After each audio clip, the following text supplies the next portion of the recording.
Stillman and Company with Jared Stillman and Caroline Fenton.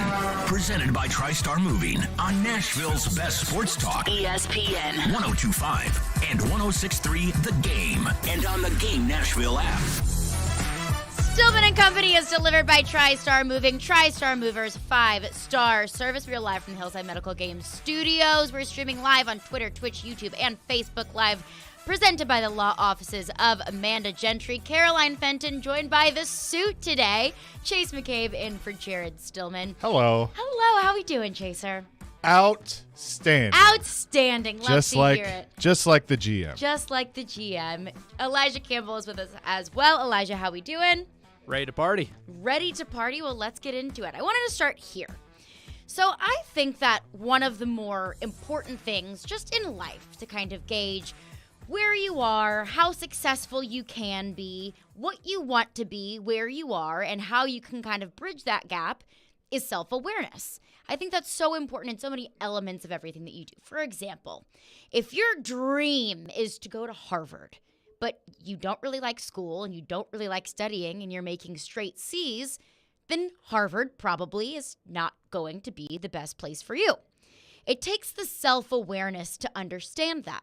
If that's your ultimate goal and that's a non-negotiable for you, then you need to be self-aware enough to understand what you have to do and where you are. I think so many times, not just in life, but also in sports, we can be really reluctant to acknowledge where our team might be. Sometimes it's a difficult truth to swallow that maybe your team isn't where it's supposed to be. Maybe you don't want to be self-aware about your team. And that's kind of a fan's job sometimes, you know? If you're a fan, you don't always have to swallow the hard truths about your team. Yep. But when you are inside the team itself, and I am probably also guilty of that sometime or another. But I think that whenever you are a part of a team leadership, you have to kind of have those difficult conversations and acknowledge those difficult truths and be self-aware enough to understand where you are. Now, the Predators held a press conference yesterday, and I said on Wednesday afternoon on Stillman and Company, I said, all I really want from the Predators is just some truth. You know, even if it's difficult to acknowledge, even if it's, I just want to hear the truth. Where are their minds at? What's the plan moving forward? I just want to hear what's going on in the heads of David Poile and John Hines. I really do feel like, in my heart of hearts, that's what they gave us yesterday. I think they told us the truth. But I still left the press conference feeling unsatisfied. I thought, how in the world is it the only thing that I wanted was for them to tell the truth? And that's exactly what they did. But I think I realized it was because it wasn't the truth that I wanted to hear. I think there's always two sides of the truth. I have my idea of where I think the Predators are at, of my idea of what I think that they need to do, and they have their idea. They were speaking their truth, but I think that's the Predators' problem, is I don't think they're necessarily very self-aware. John Hines was asked about the season as a whole, kind of his thoughts on the season, and this was John Hines yesterday about what he felt about the season as a whole. The last part for me, I would say where we can do is I agree with David. I thought for the most part, the season was successful for those reasons. I think when you look down the stretch, we talked with our guys quite a bit about, we really break it up into basically 20 game segments. So game 1 through 20, that's your training camp, your first 20 games, your identity. You don't make the playoffs in the first 20, but you certainly can get knocked out if you don't have a good start. In that part of the season, we were 11-8-1. Then we go the next 20, right, 21 through 40. Now that was our best segment. That's where I thought the identity was there. Our guys were fresh. We were continuing to play. I thought our work ethic, our competitive level, our structure was really in place from training camp through the first 20. And then we really talked with our guys about, okay, now 40 through 60, it starts to change. The league gets a little bit harder. It's harder on the body as you continue to move forward. You go through all-star break to the trade deadline. That's another level. And the hardest part of the season is that 60 through 82. That's where from the trade deadline on, that's where you have the teams are really ramping up to go. And I think for our team, that's where we didn't handle it as well as we needed to. Now, some of that is youth, not all of it. Some of it is guys, when you get to the exit meetings, a lot of these guys said it's the first 82-game schedule. And when they go through on that, it's a marathon. You're changing time zones, you're playing back-to-backs in different cities. Some of these guys have experienced different players. Like take Alex Carrier, for example. He played some of the hardest minutes in the league. He was on our top pair with Ekholm against the other team's top lines, and his meaning was like, last year we played the same team 7 times. I knew the tendencies of Braden Point and these guys, but Now you come in and you meet teams for the first time. It's a challenge. So that is only going to make us better. I think the fact that our players, our younger guys, had to be able to go through that experience and really take some lessons out of that, they're going to be key factors for us moving forward. So for them to be able to have those experiences, and not all of them were good, but they're going to be better for that, and our team is going to be better for it. And that was John Hines yesterday. Kind of asked about the season as a whole. And there was one chunk in there that really stuck out to me because you can talk about the young guys and their development. And of course, there's value in that as well. But I think the chunk that I wanted to look at was John Hines overall saying the season was successful. Now, I think that you have to define success, and that's different for every team. I think success for the Predators is different than Ottawa, is different than Colorado.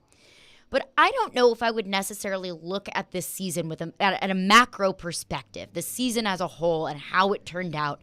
And I don't know if I would necessarily categorize this Predator season as successful. I felt like it's not. It wasn't. And so I think that was my biggest issue with the press conference yesterday was I truly felt like they were speaking what they thought was their truth. But the issue is I don't think if John Hines and David Poile are self-aware enough to be able to acknowledge that, no, the season wasn't successful, that you had all-time career performances from individual players, and you weren't able to make it out of more than 4 playoff games. To me, that's not a success.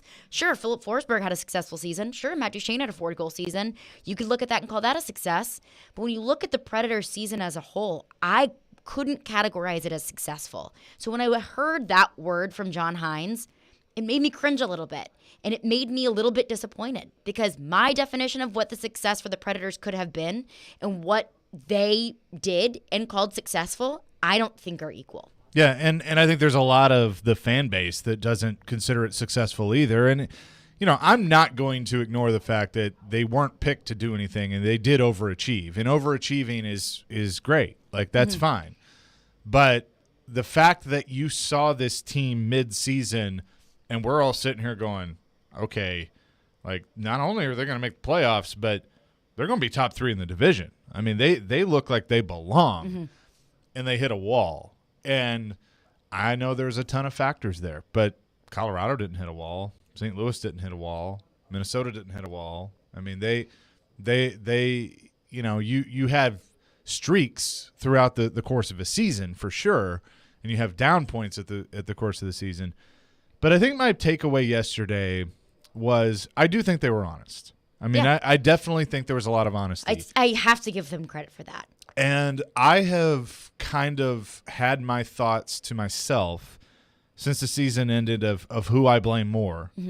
And, I listen to this show, obviously, and I know kind of where you guys sit. I definitely put more of the blame on David Poile than I do John Hines. I think John Hines. But I think that blame can be distributed to both. Sure. I don't think either of them is innocent in this situation. No, everybody has a piece of it. From the players to the front office to the head coach. When you don't win, when you get swept, everybody takes a piece of that blame. But David said it yesterday, and he banged on the desk and said it, that I haven't given him all of the tools to be successful. And I think that was the truest statement that came out of that press conference because it's spot on. And I applaud David for saying that. And, I'm lucky. I've gotten to know David Poile very well over the years. He comes on the midday show every week. He's very open and honest with his time. I talked to him last night on the recap show. This is hard for him, and it should be. Like, it's not supposed to feel good, but I do think that piece of honesty is a good thing to hear. Now, to your point, in what they see as their truth, what do they do with it? Because I also asked the question of, are you willing to go outside and maybe have somebody else come in and look at this and help you? And he didn't shoot it down. He said yes, and he referenced changing some scouts and things like that. But he's going to have to be willing to look at, how things have gone the last few years. And since that run ended, when they went to the Cup final and won the President's Trophy, and they like to continue to bring that stuff up, they got to quit living in the past and look at the future. And that is what the truth needs to be. That's what I want to see them do. And that's exactly what I want to get into next, is you got to learn from the past in order to shape the future. So what exactly can the Predators take away from this past season, kind of look at their shortcomings, and change that for next season? Because I have an idea on it, and I want to get into that coming up next. 615-737-1025 is our phone number. But before we get into all of that, I want to tell you about Caesar Sportsbook. So gather around, because I've got some very important information for all of you. Gather around, everybody. When you place your first bet with Caesar Sportsbook, it is risk-free, so no worries. Up to $1,100, Caesar Sportsbook has got you covered. Download the app and use promo code RADIOCZR, one word, RADIOCZR, and then place your first bet. That easy. And if you win, then congratulations, you'll collect a little bit more money. But if not, then you'll get your wager back as a first bet. Now, if you need something to place that first bet on, look at Golden State and the Mavs tonight. I'm taking Golden State -6. I just think Golden State has way more depth. I think their role players are more talented. I think their role players are able to contribute more, and they just whooped Dallas in that game 1. So I'm going to take Golden State to cover the spread tonight. But hey, that's my take. Do it how you want to do it, but do it with Caesars. Must be 21 and physically present in Tennessee. New users only. Bet amount of qualifying wager return only if wager is settled as a loss. Paid as a single bet credit. Must be used within 14 days. See Caesars.com/promos for full terms. Gambling problem? Call or text the Tennessee Red Line at 1-800-889-9789. Caesar Sportsbook. Download it, people. Let's put the green flag in the air and turn them loose. Nashville's home for NASCAR. He's going to try to make a big move here. It's brought to you by the Nashville Fairgrounds Speedway. We are your racing station. ESPN 102.5 and 106.3 The Game. And the Game Nashville app. Get a great deal on versatile Kubota equipment today, like Kubota BX and L Series compact tractors, part of our under 100 horsepower tractor lineup rated #1 for reliability, Z Series mowers and Sidekick utility vehicles. Stop by your local Kubota dealer today. Bring home the Kubota L2501 tractor for 0 down, 0% APR for up to 60 months, plus save up to $1,100 now through June 30th. See us or go to KubotaUSA.com for more details. 2 locations to serve you, Columbia Kubota or Franklin Kubota. Visit them online at ColumbiaKubota.com or FranklinKubota.com. Tennessee has never been a stranger to progress, and with all the changes going on, people want an affordable way to protect their families, which is why so many Tennesseans trust us. At Farm Bureau Health Plans, helping people find peace of mind has never gone out of style. Just click FBHP.com, call us, or visit one of our many offices. Farm Bureau Health Plans, protecting Tennesseans since 1947. The Gallatin Hotel is a vibrant and charming boutique hotel tucked into East Nashville and was voted the #1 boutique hotel in East Nashville by TripAdvisor. Not only is the Gallatin unique by design, but they also give away the majority of their profits to those who need it most and provides beds, food, and supplies to Nashville's underserved communities and those experiencing homelessness. Just one more reason to love your stay at the Gallatin. Visit thegallatinhotel.com to book your stay now. The Gallatin Hotel. It's good vibes only. Nashville's own Big Machine Distillery welcomes you to the inaugural Tennessee Whiskey Trail Experience to celebrate International Tennessee Whiskey Day on May 21st. Tickets are limited, so get them now at tnwhiskeytrailexperience.com. Tickets include tastings from 30 Tennessee Whiskey Trail distilleries, a Glencairn glass, food pairings, live music, cigar lounge, and you can buy bottles to go. Educational and mixology classes earlier too. May 21st, tnwhiskeytrailexperience.com. It's on. It's happening. Remember, you can watch us on YouTube, Facebook, Twitch, and Twitter. Get out of the way, I'm watching a game. Presented by the law offices of Amanda Gentry. You're listening to Stillman and Company. Sounds like this has been a game-changing day for all of us. Presented by TriStar Moving. On ESPN 102.5 and 106.3 The Game. And on the Game Nashville app. Stillman and Company, Caroline Fenton, Chase McCabe hanging out with you, and we're just breaking down the Predators press conference yesterday. And I think both of our big takeaways were the fact that there is just a little bit of a gap between maybe where I think this team is, where you think this team is, and where Hines and Poyle might think where this team is. Now, we were talking at the break and kind of said that we both agree that they did tell the truth yesterday. Yeah. But in my opinion, you can tell the truth all day long, but what are you going to do with it? What comes next? You can say, we don't think that we played our best hockey in the playoffs. I would agree. So what's the plan? So what are you going to do next year in order to, if/when you do make the playoffs, What are you going to do to make sure that you don't get swept? Please don't make Willie Donick drive off the road. I'm sorry, Willie. I understand that they said they had a plan. I just don't agree with it. But my question here from there is, okay, we understand that the Predators, didn't do what we necessarily wanted them to do in the playoffs. What's the change there? So I asked, John Hines about their identity. It's something that he cites every single press conference. We got to play to our identity. If they lose, we went away from that identity. If they win, it's because we stuck to our identity. Identity, identity, identity. But I got to a certain point where I just didn't really know what that identity was, and that's exactly what I asked him yesterday. This is what John Hines had to say when I asked him about the Predators' identity. John, you talk a lot about the Predators' identity. What exactly is their identity? Well, one is, you want to be hard to play against, and there's different components to that. So we want to play a fast game. We want to be able to be aggressive. We want to be able to win the territory battle, which is spend more time on the offensive side of the red line than the defensive side of the red line. Something where we talk about, we talk a lot with our players is about being highly competitive, but also having sufficient structure where you can allow the players to play, like your offensive guys to be able to play and make reads. But when we don't have the puck, really having a strong commitment to be able to check. And the better you check, the more you can get the puck back.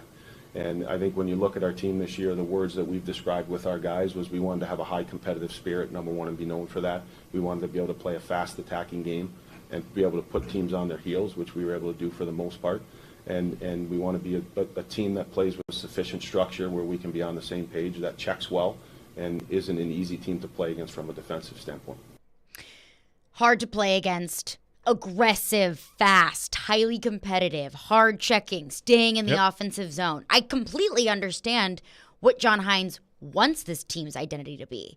But when he listed out all of those things of what they want the identity to be, hard, fast, aggressive, that's not what I saw from this team in the playoffs.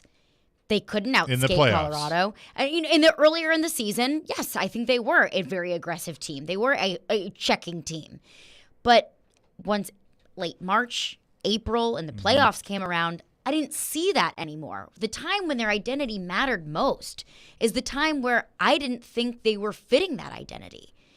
And that's the problem. That's the problem. That's the problem right there. Because here's the deal. The identity that he laid out there, I absolutely love it.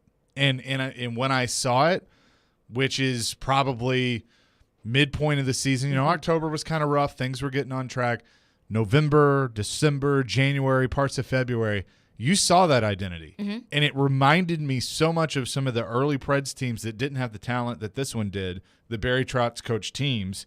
And I was in. And a lot of people were in, like, okay, this is the style of hockey that you want to see. The way they were playing Minnesota, the way they played Florida in Florida, like that, those were hard-checking, fast-aggressive teams. They out-aggressive those teams that really were better than them. And that's how they were winning those games. The problem is the way you play that to that identity and play that style is very difficult. And on top of it, I'm not using the whole 82-game thing as an excuse, but you did have a young team that had never played 82 games before. So I think that all caught up to them. The question is, can David, going back to what he said, that I didn't give you all the tools to be successful, can he do that? Can he go find a second line scorer? Go. You have 1.5 lines right now of scoring lines. Right. We all know if Forsberg comes back, what he can do. Duchesne, what he did. Johansson, and I think Johansson at times got hung out to dry because he didn't have the complementary pieces that Mikael Granlund did when Mikael Granlund was playing on the top line. So you have 1.5. Do I think Phil Tomasino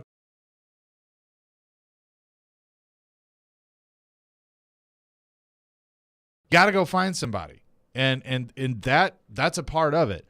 And I referenced last night on the recap show, we had Tampa Bay and Florida on, and some Preds fans are not going to want to hear this as we get beeped at. Corey Perry is the type of player when he was in his prime, not now, but when he was in his prime, that would fit this identity. He can score on you. He can knock your head off. Mm-hmm. He can stir it up, and a lot of teams don't like that. But when you have a guy like that on your team, that certainly helps things. Tanner Jeannot is getting to that level, but And he could be that second line guy as he develops. But I look at him mid-6 right now. You need to go find a guy with edge and that can put the puck in the back of the net. And that's what David Poile's going to have to do through free agency or the trade market this year. There are a lot of options out there that are going to be good. Obviously you got to get Forsberg taken care of. You're probably not going to sign Johnny Gaudreau, which would be awesome if you did, but you're probably not going to do that. But you have Tkachuk that could be available via trade that's looking to get paid more. He's going to be a restricted free agent, a name that Preds fans know, that I think his game has improved tremendously. He's not as much of the edgy player that I'm talking about, but Kevin Fiala. So there are going to be options. That's going to help this identity, because then you're going to have these guys in their proper roles and not having to do too much. Prime example, Roman Josi, who's likely to win the Norris Trophy this year, was in consideration for the Hart Trophy. What happened when things started to go downhill? He tried to do too much. He tried to put the team on his shoulder and be LeBron, and you saw LeBron James. Like, what he needed in Cleveland. He needed help. Yeah. That's the problem. And so if they can do that, shore up the defense a little bit, I think they can play to this identity. So I thought your question was a good one. I thought he gave you a good answer of what he wants to see. They've had that. It's just, can they sustain it through a whole season? And that's my question, is it sustainable? Can you sustain that through an entire season to the level that you would need to beat the Colorados, the St. Louises, the Minnesotas, so on and so forth? I think that's a question that they have to ask themselves, because if you get to a point where it's not sustainable, then when is it time for a new identity for the Predators? When is it time when, you can't just keep spending money on overpriced free agents in order to find players that fit that identity? And of course, the Predators do have the luxury of having money to spend in their salary cap. But when do the Predators need a new identity? When, if they want to be this young team, when do you have to say, look, our players just can't do that? We have older players and we have young players, both of which it's really difficult to sustain this really hard, fast, aggressive style of play throughout 82 games plus the playoffs. When is it just you got to cut your losses and try and recreate the identity of this team? If that's a word that John Hines wants to use day in and day out, and he cites the identity, win, loss, but pregame, postgame, whatever it might be, identity. He emphasizes it so much. But what he just told you what the Predators' identity, what he wants it to be, that's not what it is. So you can't keep falling back on that identity and mentioning that identity and not having a team that fits it. Yeah, well, but I guess my point is that they got worn down. I mean, I think they had it, and then they got worn down. So how do you prevent that from happening? And I know he talked about that some too. He talked about it last night on the recap show. This is where there's only one group that really is going to decide when it's time to change the identity, and that's the ownership group. When they say, you know what, David, thank you. You're going to get your ceremony. It's time to move on. And then they go get a new coach. And they haven't decided that yet, because David Poile said yesterday there's no succession plan. He has a very good relationship with the ownership group. He knows that day will come. That day is not today. And they gave the coaching staff a 2-year contract extension, or picked up an option and gave them an extension. So it's not that day to figure out what the new identity is. But to my previous point, if they can, and it's a big if because it's hard to do, if they can fill in some of those holes that they have and that they talked about and admitted that they have, then I think you can see the identity. It's just at this point, with some of the moves that David Poile's made previously that haven't worked, do you trust him to be able to do it? Do you trust him? And Philip Forsberg is item number 1 on that list, because this is a completely different conversation if we get to July 14th, whatever it is, and Philip Forsberg is not on this roster, because then it changes everything. Then you might get your wish, because you do have to somewhat reset because you're losing your best forward player. I mean, but David Poile said it yesterday. With Philip Forsberg or without Philip Forsberg, A rebuild is not on his list of things to do. A rebuild is not on the horizon. And that's kind of what I want to get into next, which is one of my big takeaways from the press conference, is what David Poile wants to do with the future of this team, what he's willing to do, and what he's not willing to do. 615-737-1025 is our phone number. Do you think the Predators need a new identity? We'll get into that coming up next. 615-737-1025. It's Stillman and Company featuring Caroline Fenton. We are live on ESPN 102.5 The Game. Hey, Preds fans. Running across to make the save is Sarah. You can now hear Nashville's best sports talk. The backhander, he scores! And every Predators game on 106.3 FM. Well, that was a thing of beauty. From downtown Nashville to Rutherford and Williamson counties. Duchesne with the overtime winner. Catch all the action on 102.5 and 106.3 The Game. We buy any car. We buy any car. We buy any car. Any. We buy any car. Any make, any model, any age, any price from $50 to $100,000. We buy any car. We buy any car. Any. We buy any car. Sell your car the easy way. Go online and sell it today. We buy any car. Any. Find out how much your car's worth at We Buy Any Car. Empire Auto Parts has opened a brand new location in Nashville, Tennessee. They're hosting a hiring event with giveaways, sign-on bonuses, and more, happening at Holiday Inn Express at the Crossings, 201 Crossings Place, May 16th through 20th, from 9 a.m. to noon or 2 to 5. Empire Auto Parts offers hourly pay, full benefits, 401k matching, and more. Current job openings for warehouse associate, delivery drivers, customer service agents, account managers, and dispatchers. Apply now on Indeed at Empire Auto Parts Inc. Jobs or visit their website at empireautoparts.com. I come from a military family. That's Stasha at Genesis Diamonds talking about the Hero Rewards program at Genesis, providing special discounts every day for heroes in uniform. Whatever their budget is, we're going to make sure it stretches the best for them and that they will get the most beautiful ring at the best value. Special hero pricing on any item extends to all military plus police, fire, and first responders. They make us have the great life we have, and we are eternally grateful for that. Genesis Hero Rewards program and free services is yours for life, no matter where you move. Travel anywhere in the world, we're one phone call away. So no matter where you're stationed, if you're military or if you're a police officer and you go to another state, we're going to take good care of you. Of course, it doesn't hurt that Genesis owner Boaz Ramon is himself a veteran of the Israeli Army. Boaz, having served in the military, appreciates the military and what they do for us. Genesis Diamonds, where our heroes in uniform get red carpet pricing and white glove treatment every day of the year. Because they're there for us. Genesis Diamonds and pre-owned Rolexes, continuously voted best jewelry store and best place to buy an engagement ring. Green Hills and Cool Springs.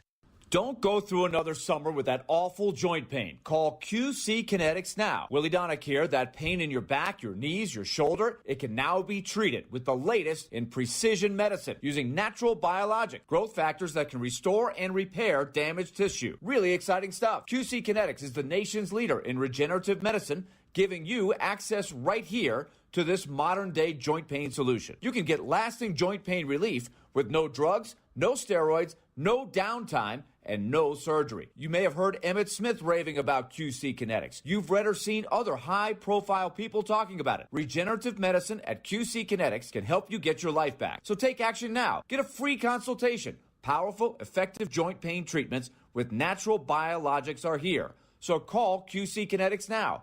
615-249-4024. That's 615-249-4024. 615-249-4024 for QC Kinetics. Finding great candidates to hire can be like, well, trying to find a needle in a haystack. Sure, you can post your job to some job board, but then all you can do is hope the right person comes along, which is why you should try ZipRecruiter for free at ZipRecruiter.com/free. ZipRecruiter doesn't depend on candidates finding you. Its powerful technology identifies people with the right experience and actively invites them to apply to your job. You get qualified candidates fast. So while other companies might deliver a lot of hay, ZipRecruiter finds you what you're looking for. The needle in the haystack. 4 out of 5 employers who post a job on ZipRecruiter get a quality candidate through the site within the first day. ZipRecruiter, the smartest way to hire. And right now, you can try ZipRecruiter for free. That's right, free. Just go to this exclusive web address, ZipRecruiter.com/free. That's ZipRecruiter.com/free. ZipRecruiter.com/free. There are jewelry stores, and then there's Genesis Diamonds, the cutting-edge industry leader, the pioneer. It's no secret that jewelry stores across America watch what Genesis is doing. Genesis was the first to offer a free lifetime warranty, the first to offer a 110% diamond upgrade guarantee, the first to offer aggressive long-term zero-interest financing. And Genesis is always on the cutting edge in design and fashion. The styles other jewelers say are new and exciting were new and exciting for us 4 years ago. Genesis has the fashion-forward brands other stores aren't even allowed to carry. It's no wonder you see jewelers from other cities coming to Genesis to see what we're all about, and even buy their wives' jewelry from us. For selection, quality, service, warranties, and guarantees, Genesis leads. Others follow. So for diamonds, engagement rings, exclusive designer jewelry for any occasion, don't compromise. Come to the jeweler that sets the industry standards year after year. Genesis Diamonds and pre-owned Rolexes, Green Hills and Cool Springs. The Sounds. Play ball. Davis drives one. Deep left field. Back is Dawson on the track. He looks up. It's gone. The Sounds continue their series at First Horizon Park against the Louisville Bats. Swing and a miss. Strike three. Sounds win. Coverage begins at 6:20 on your home for the Sounds. ESPN 94.9 and the Game Nashville app. Hey Nashville, this is Mookie Betts. You're listening to Nashville's best sports talk, ESPN 102.5 The Game. Full-fledged rebuild is off the table. How do you go about acquiring those, as you said, generational younger players that are typically only available to teams at the top of the draft? And that's a good question, Adam. And as I try to put it in my remarks, that there's so many different ways to build a team. My philosophy, which has been stated many times, is when I got here, I knew we'd go through this expansion era. And what I even stated one of the first times I got the job was that we will get through this expansion era, then I want to get to what I think I said at that time, a competitive era. And my goal would be, once we got there, would be to keep the team competitive year after year. And my thought process was always to be able to go into the locker room before training camp and look everybody in the eye and the players saying, we are a playoff team and we have a chance to compete for the Stanley Cup. So if you just bear with me for a second. So we did that, and our team became the third best team in the National Hockey League with some growth, and then it got derailed a little bit because Craig Leopold decided to sell the team. And if you remember what happened there was we lost our goalie in Bocoon, Tiemann, arguably our best defenseman, Hartnell. We couldn't offer Korea a contract, Peter Forsberg. But having said that, we did a good job, in my estimation, of staying competitive till we finally built it back up there and making the playoffs. I believe after expansion, we made the playoffs 15 out of 18 years. And so that's my philosophy. I want to have a chance as best possible for the players to be able to feel that they're going to be a playoff team and have a chance to compete for the Stanley Cup every year. And then we had a couple of rough years. We made the coaching change from Barry to Peter Lavalette, and then we enjoyed some of our best years. We went to the Stanley Cup Finals. We had the President's Trophy, and then join me in this, if I'm wrong, is that... That was Predators general manager David Poile yesterday, asked about, the teams that are consistently competing for the Stanley Cup. You look at Colorado, Tampa Bay, they have these big-time, game-changing forwards, these big-time players. And how do they get those players? They draft them. And how do you draft players like that at the top of the draft? When you get bad. And how do you get bad? When you start to rebuild. But that was something that David Poile said, a rebuild is really not necessarily on the table. He mentioned it yesterday that's not, he said, I don't want to take his words completely out of context, but essentially said that's not something that is interesting to me, is the alternative to trying to get players in free agency. Yeah. So rebuild is, from what I understood, completely off the table. So the next question that comes is, then how do you get your team to improve? You either overpay for free agents or you kind of tread water. Like you can kind of continue what the Predators have been doing. You pick up players in free agency, you buy at the trade deadline, sell some of your positional role players, get a couple picks back in advance, but really at the end of the day, you just you tread water and you stay stagnant. So rebuild's off the table. What's next? Well, and that's the thing. The tricky part is because I hear a segment of the fan base that says blow it up and rebuild. And I mean, a rebuild is difficult. Like, that's not a very fun thing to look at. You can't just go, and there, it's fixed. No. It takes time, and it would be hard to admittedly suck for a few years. That's not fun to think about. Right, and you're not And it's not a guarantee. Right, because there's a lottery. So you're not guaranteed to get the first pick, even if you're the worst team in the NHL. So that's another thing that you have to consider. And what are you going to do with Roman Josi, who you committed to long-term, who's the best player at his position in the league? You have long-term contracts with Duchesne and Johansson. You've signed Ekholm to an extension and a long-term contract. And you're trying to re-sign Forsberg. So you can't really rebuild that way. You're going to have to try and trade them off, which is not going to happen. You're not going to get a ton back for long-term deals. Josi maybe, but he has control. He has trade protection. So it's not as easy as everybody thinks it is, and it doesn't always work. I mean, I've seen teams that have been rebuilding for 10 years. I mean, look at the Cubs. How long did it take the Cubs to rebuild? Forever. You know, and they finally did, but it takes a long time. So you have to ask yourself the question that if you're, and you use the phrase treading water, I don't know if I'd go as far to say that, because they are making the playoffs. And if you're an ownership group, and I'm not saying I believe this, because I'm of the belief of I don't necessarily want to rebuild, but I'd be willing to take a couple steps back if I know I'm going to be able to take 3 or 4 steps forward in a couple of years and actually be competitive in the playoffs again.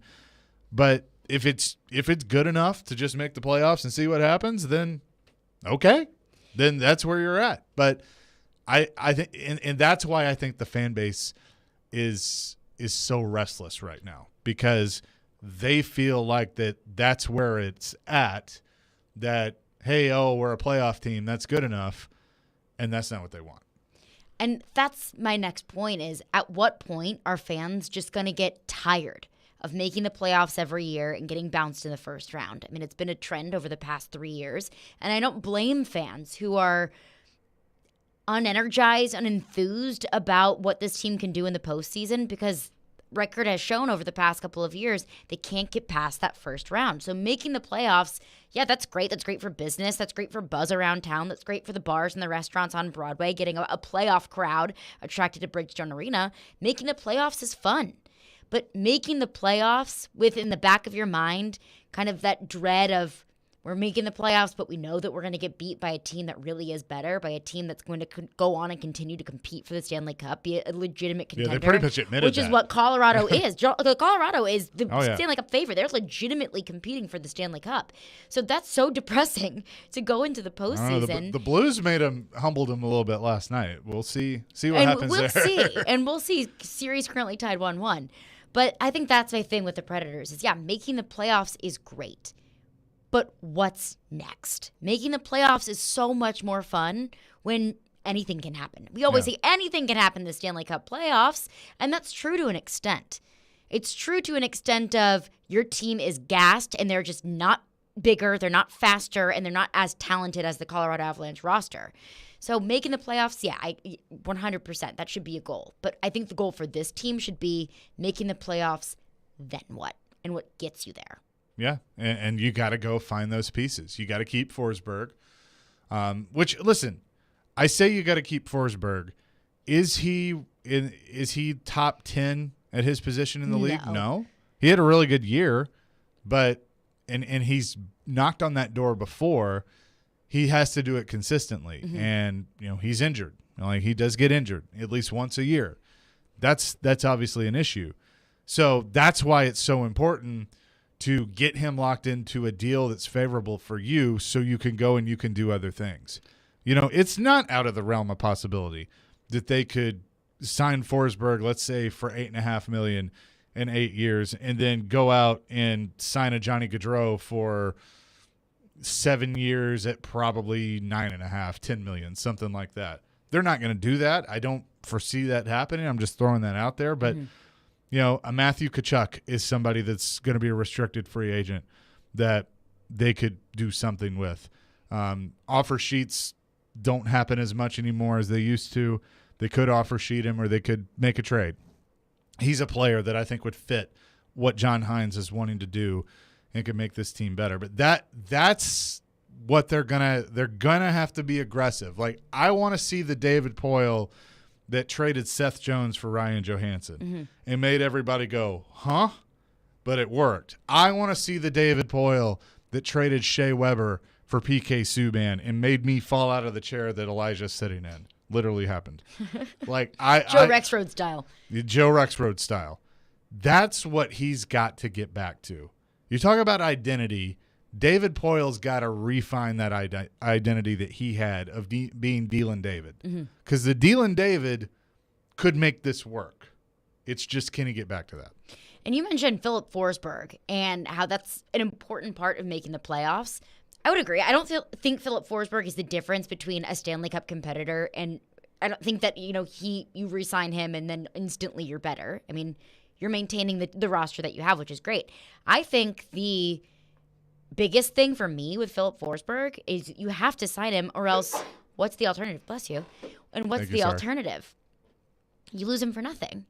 So I think the Predators... and you get worse. And you do get worse, and you lose him for nothing, arguably one of your best assets on the team. Yeah. So more so than anything on the ice, more so than being competitive in the playoffs, I think the most important thing with signing Philip Forsberg is just making sure that you don't lose him for anything. And you say you don't sign him to a crazy deal that they can't get out of. I don't know if they have a choice at this point. It just depends. I mean... I don't know if the Predators have much leverage anymore.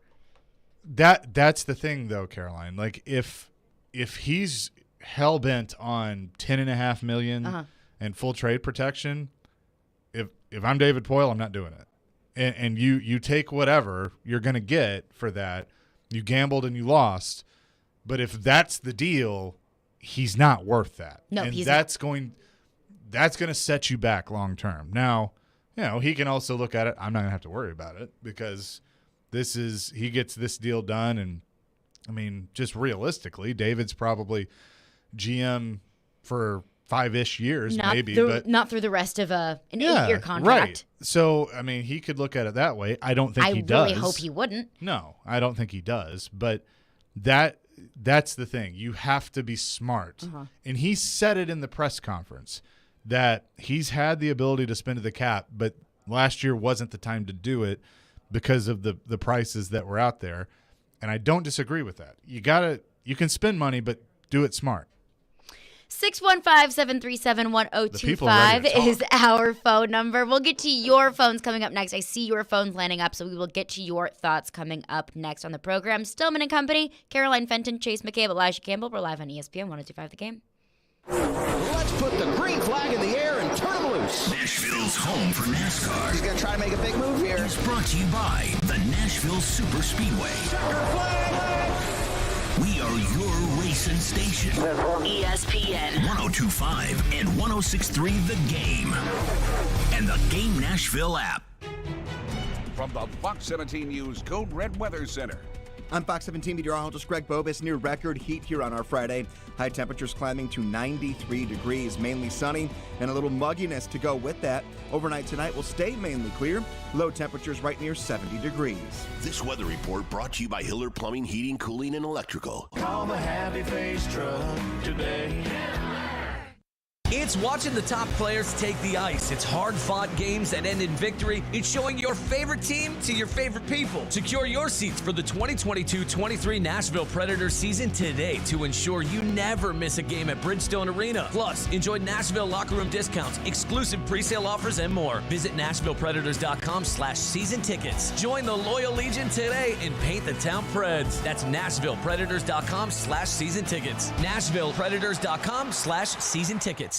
Out on the trail today, I noticed the signs of spring. A purple lilac, a monarch butterfly, crisp, cool air, and fresh, bright sunshine. And all this beauty puts me in the mood to head over to my favorite adult beverage depot, Red Spirits and Wine, where I can load up the wagon with the best wines, whiskey, and brews to wet my whistle. At Red, you'll always find the best selection and value, but their Cracker Jack crew is flat out second to none. Just square dealing folks and straight shooters with great recommendations, and they never come off like some of those big talking fancy pantsers that are just totally full of, well, let's just say fertilizer. Red Spirits and Wine is the only place I do my trading, and once you've seen Red, there just ain't no sense in looking elsewhere. It's like British pop singer Billy Ocean once said, no more love on the run. Red Spirits and Wine is the real deal. Open 7 days a week at Highway 70 South and Old Hickory Boulevard. And follow Red on Facebook and Instagram as well. We'll see you at Red.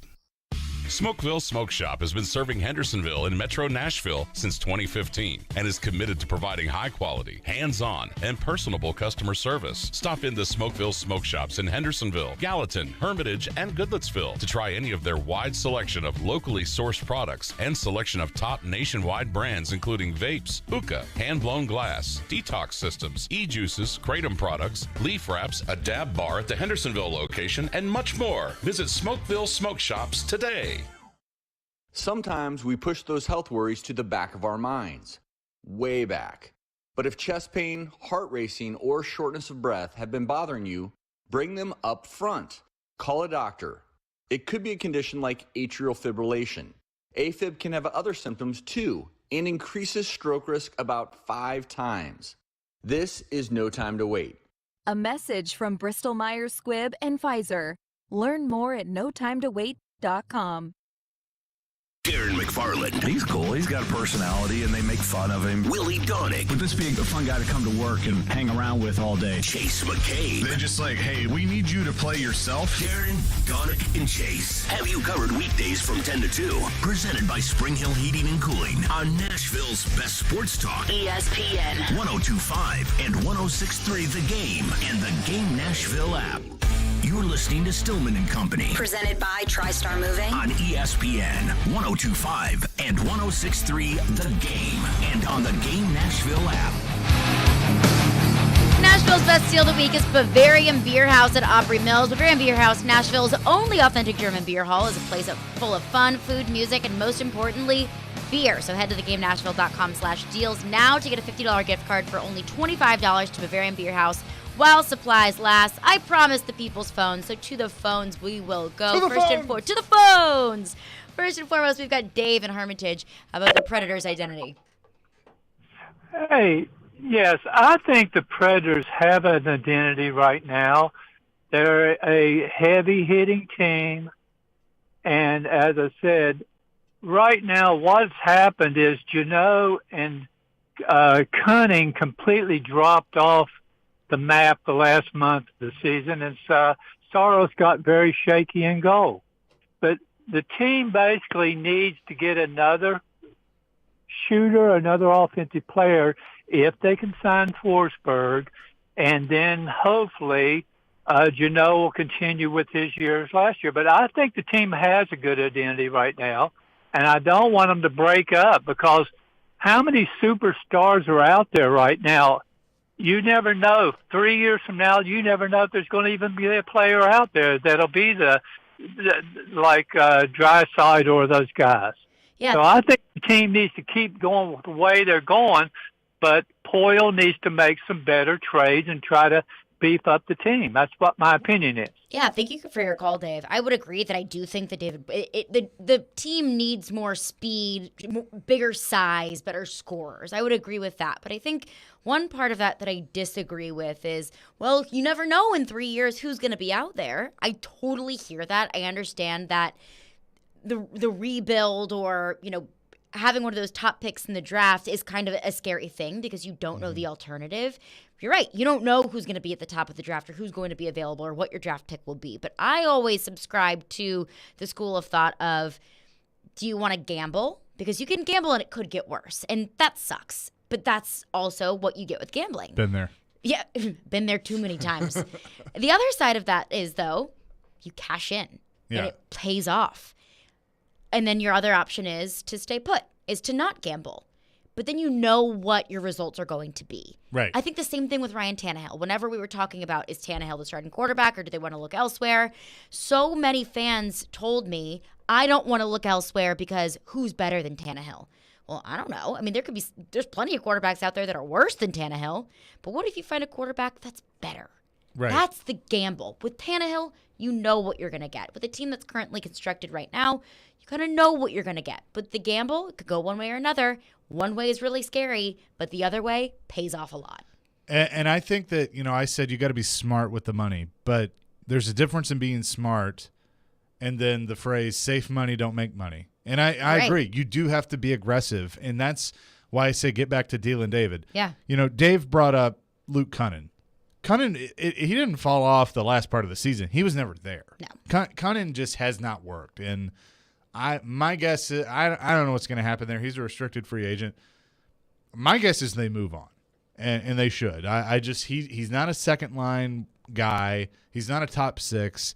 They've tried to put him in that spot. He doesn't belong in the top six. No, and it just hasn't worked. I liked the trade when they traded Nick Bonino to try and get younger and get him in, but he for whatever reason, he's had flashes, but he's never fit. Mm-hmm.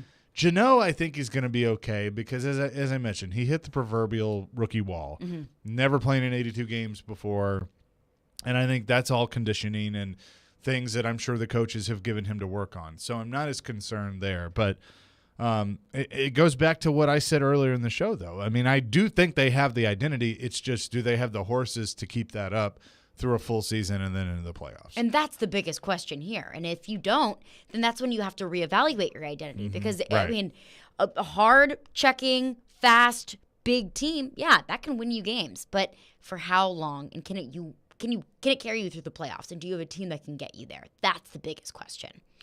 Coming up next, we have James in Ashland City. Good afternoon, Caroline. I just, I'm one of these people. There's a lot of fans that say don't dwell in the past. Got to look forward. But my philosophy in life in general, regardless of the topic is, you really can't evaluate where you are now or project the future without looking back at the past to know where you've been. And I say that to say this: in the early part of the teams, Poyle made, you guys just mentioned them, some really good trades. The Seth Jones for Johansson. Great trade. I mean, I hate to lose Seth Jones. He's turned out to be a great defenseman, and of course the PK trade was good, but PK played well, really well in 17 and 18 during the President's Trophy run. And then when we got beat by Winnipeg, just got out-bullied because guys like Lalane and Bustlin were just too strong and too fast. It was a bad matchup for the Predators. That team should have went on to win the Stanley Cup, but they lost, as you know, to the got upset by the Golden Knights in that series. And all the players, all the big guys, went to Poyle and said, "Hey, let's keep the team together," as you all remember. Yep. And they just came out and laid a big egg in the next year. And they were out of PK was out of shape. He wasn't the same PK he was when he came to Nashville. I believe they got their paychecks and they sit on their laurels. Now, saying all that to move forward, I agree with you on Cunnin. I think that it's time to move on from him. What we got this year, we had an amazing first line that performed. We had two, for the first time in franchise history, 40-goal-plus scores. But we did, in the regular season, get the production out of the second, third lines. That's what kind of kept us down. And in the playoffs against Colorado, when you get one goal against one of your 3 or 4 best players, it's just not acceptable. And for me, I feel like this, Forsberg, and I don't know, I'm not an expert at cap numbers. I don't take time to, I understand you got to think about money. But for right now, someone mentioned who else is out there. What do you do with Forsberg? I feel like at this point, you don't want another, what was his name for the Minnesota guy we lost and got nothing for? Suter. You don't need another Ron Suter on your hands. So bite the bullet. Go ahead and overpay him because you're going to have to. That's how I feel like. Thank you for your call, James. Thank you for your call, James. I think, it makes a fair point about Forsberg. I just don't think at this point they really have a choice. I mean, you lose him for nothing, and then.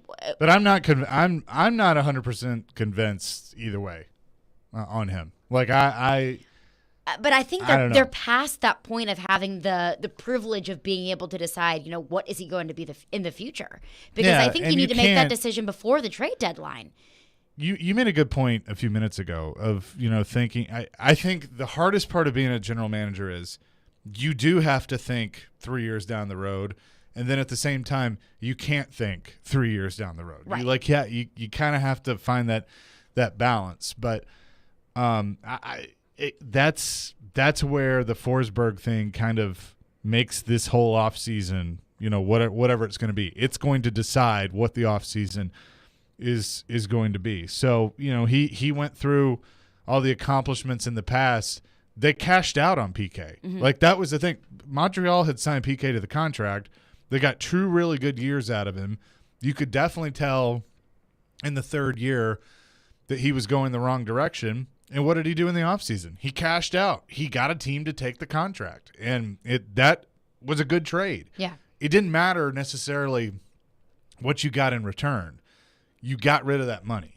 And for a player that was going the wrong direction. So I put that in the good David category. And again, that's where you got to get back to with him. And I think the caller made a point too in that, you got to look forward and you also kind of have to look back, because you mentioned all of the good trades that David Poile has made in the past. And I think also for the fans know what success feels like. The fans have been there. The fans know that whenever Broadway in downtown is completely packed and that the Predators have a legitimate shot of winning a championship, the fans know what that's like. So going back to, we just hope we make the playoffs, fingers crossed. I don't think that's what this fan base wants, and I don't think that's where this team is at. They've grown out of that. What's next, I think, is my biggest question. But we'll take a quick Preds breather. We'll break into some Titans thoughts. Corey Curtis, News 2, will join us at 3:15. But coming up next, we've heard from our good old pal, A.J. Brown. From where? Twitter. You didn't delete it. Of course, it came from Twitter, and it's still up, which is change of pace from A.J. Brown. What does he have to say? Our thoughts on that coming up next. Stillman and Company, ESPN 102.5 The Game. The voice of reason. No, you blew it. That's what happened. It didn't slip away. You blew it. The voice of the fan. The officials had let that game get out of control before anything got thrown. Yes. The voice of Nashville sports is your home of Nashville's best sports talk. ESPN 102.5 The Game and the Game Nashville app. ElectronicExpress.com. We make it happen. Don't miss Nashville SC versus Atlanta United FC this Saturday, May 21st at 6:30 p.m. Come on into Geodis Park and get closer, bolder, and golder at Nashville SC's new home. Single match tickets are on sale now at NashvilleSC.com.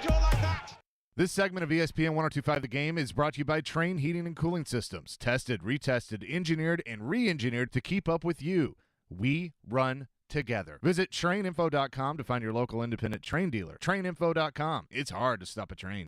Bring your hive together with Spirited Hive. It's Hive O'Clock. What is Hive O'Clock? It's connecting or celebrating with your hive, a time to be present and create shared memories. At Spirited Hive, we become aficionados discerning what goes best with bourbon, tequila, and vodka in a canned cocktail. Bourbon whiskey with rosemary infused with honey and lemon, tequila ginger infused with honey and lime, or vodka cranberry infused with honey and lime. Available to purchase on reservebar.com or tap room for delivery within the hour. Join us at Spirited Hive on Instagram to see what the buzz is all about.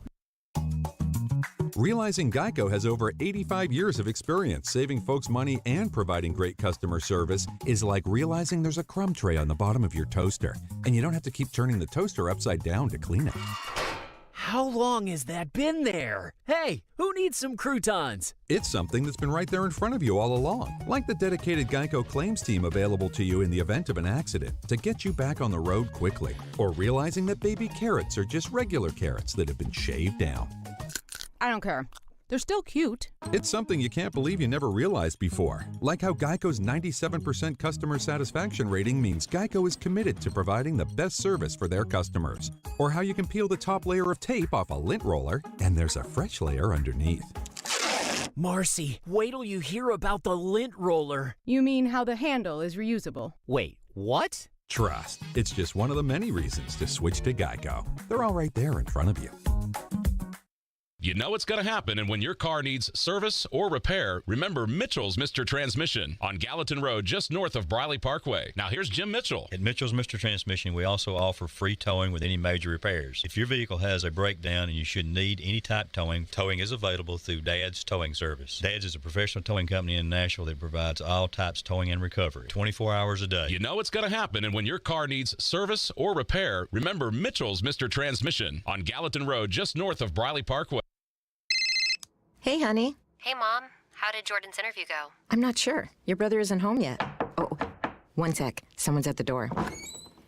Are you Mrs. Lewis? Yes? Mrs. Lewis, I'm Officer Taylor. Your son was in a crash and has died. What? He wasn't wearing his seatbelt and was ejected from the vehicle. No. No. Mom, is everything okay? Mom, answer. Don't risk it. Click it or ticket. Paid for by NHTSA. From the Hillside Medical Game Studios, WPRT-FM Pegram, WPUZ HD2 Laverne. NASCAR is back. Kyle Larson returns to Nashville Superspeedway a winner. Nashville's exclusive home for NASCAR. ESPN. 102.5 The Game and the Game Nashville app. A Cromwell Media Station. Where you have a voice. We're one play away from an injury. He knows this. He's a study of the game. And we have strong opinions. He's been awful. I don't think they were trying, and that's why I feel the way I feel. This is Stillman and Company with Jared Stillman and Caroline Fenton. Presented by TriStar Moving on Nashville's best sports talk. ESPN. 102.5 and 106.3 The Game. And on the Game Nashville app. Stillman and Company is delivered by TriStar Moving. TriStar Movers with 5-star service. We are live from the Hillside Medical Games studio, streaming on Twitter, Twitch, YouTube, and Facebook Live, presented by the law offices of Amanda Gentry. Caroline Fenton, joined by the suit today. Chase McCabe in the house. Elijah Campbell's with us as well. Well, we knew that the silence wouldn't last very long from our good old friend, A.J. Brown. I thought you were talking about Jared. Oh, that too. That never lasts too long. But we got 4 hours of pure bliss today, so I'm looking forward to This it. song, by the way, I can just see him, like us doing a video of him, like the music hits and he walks out of his room with sunglasses and a suit. And there's doves and fireworks coming up behind him. Can so see that. He emerges into his show face. But AJ no, our Brown. other friend who is quite vocal on Twitter and has been for quite some time. He's up to his ways. He may be in Philly, but he's on his same old stuff. A.J. Brown took to Twitter today to speak to some Titans fans. So A.J. Brown, backstory. A.J. Brown had a football camp open to kids. It was in Nashville. Of course, A.J. Brown gets traded. He's no longer going to be hosting the football camp, and there was talks about other players hosting the football camp. I haven't been up to date with it. I didn't sign up for it. I don't know if anyone's too surprised about that.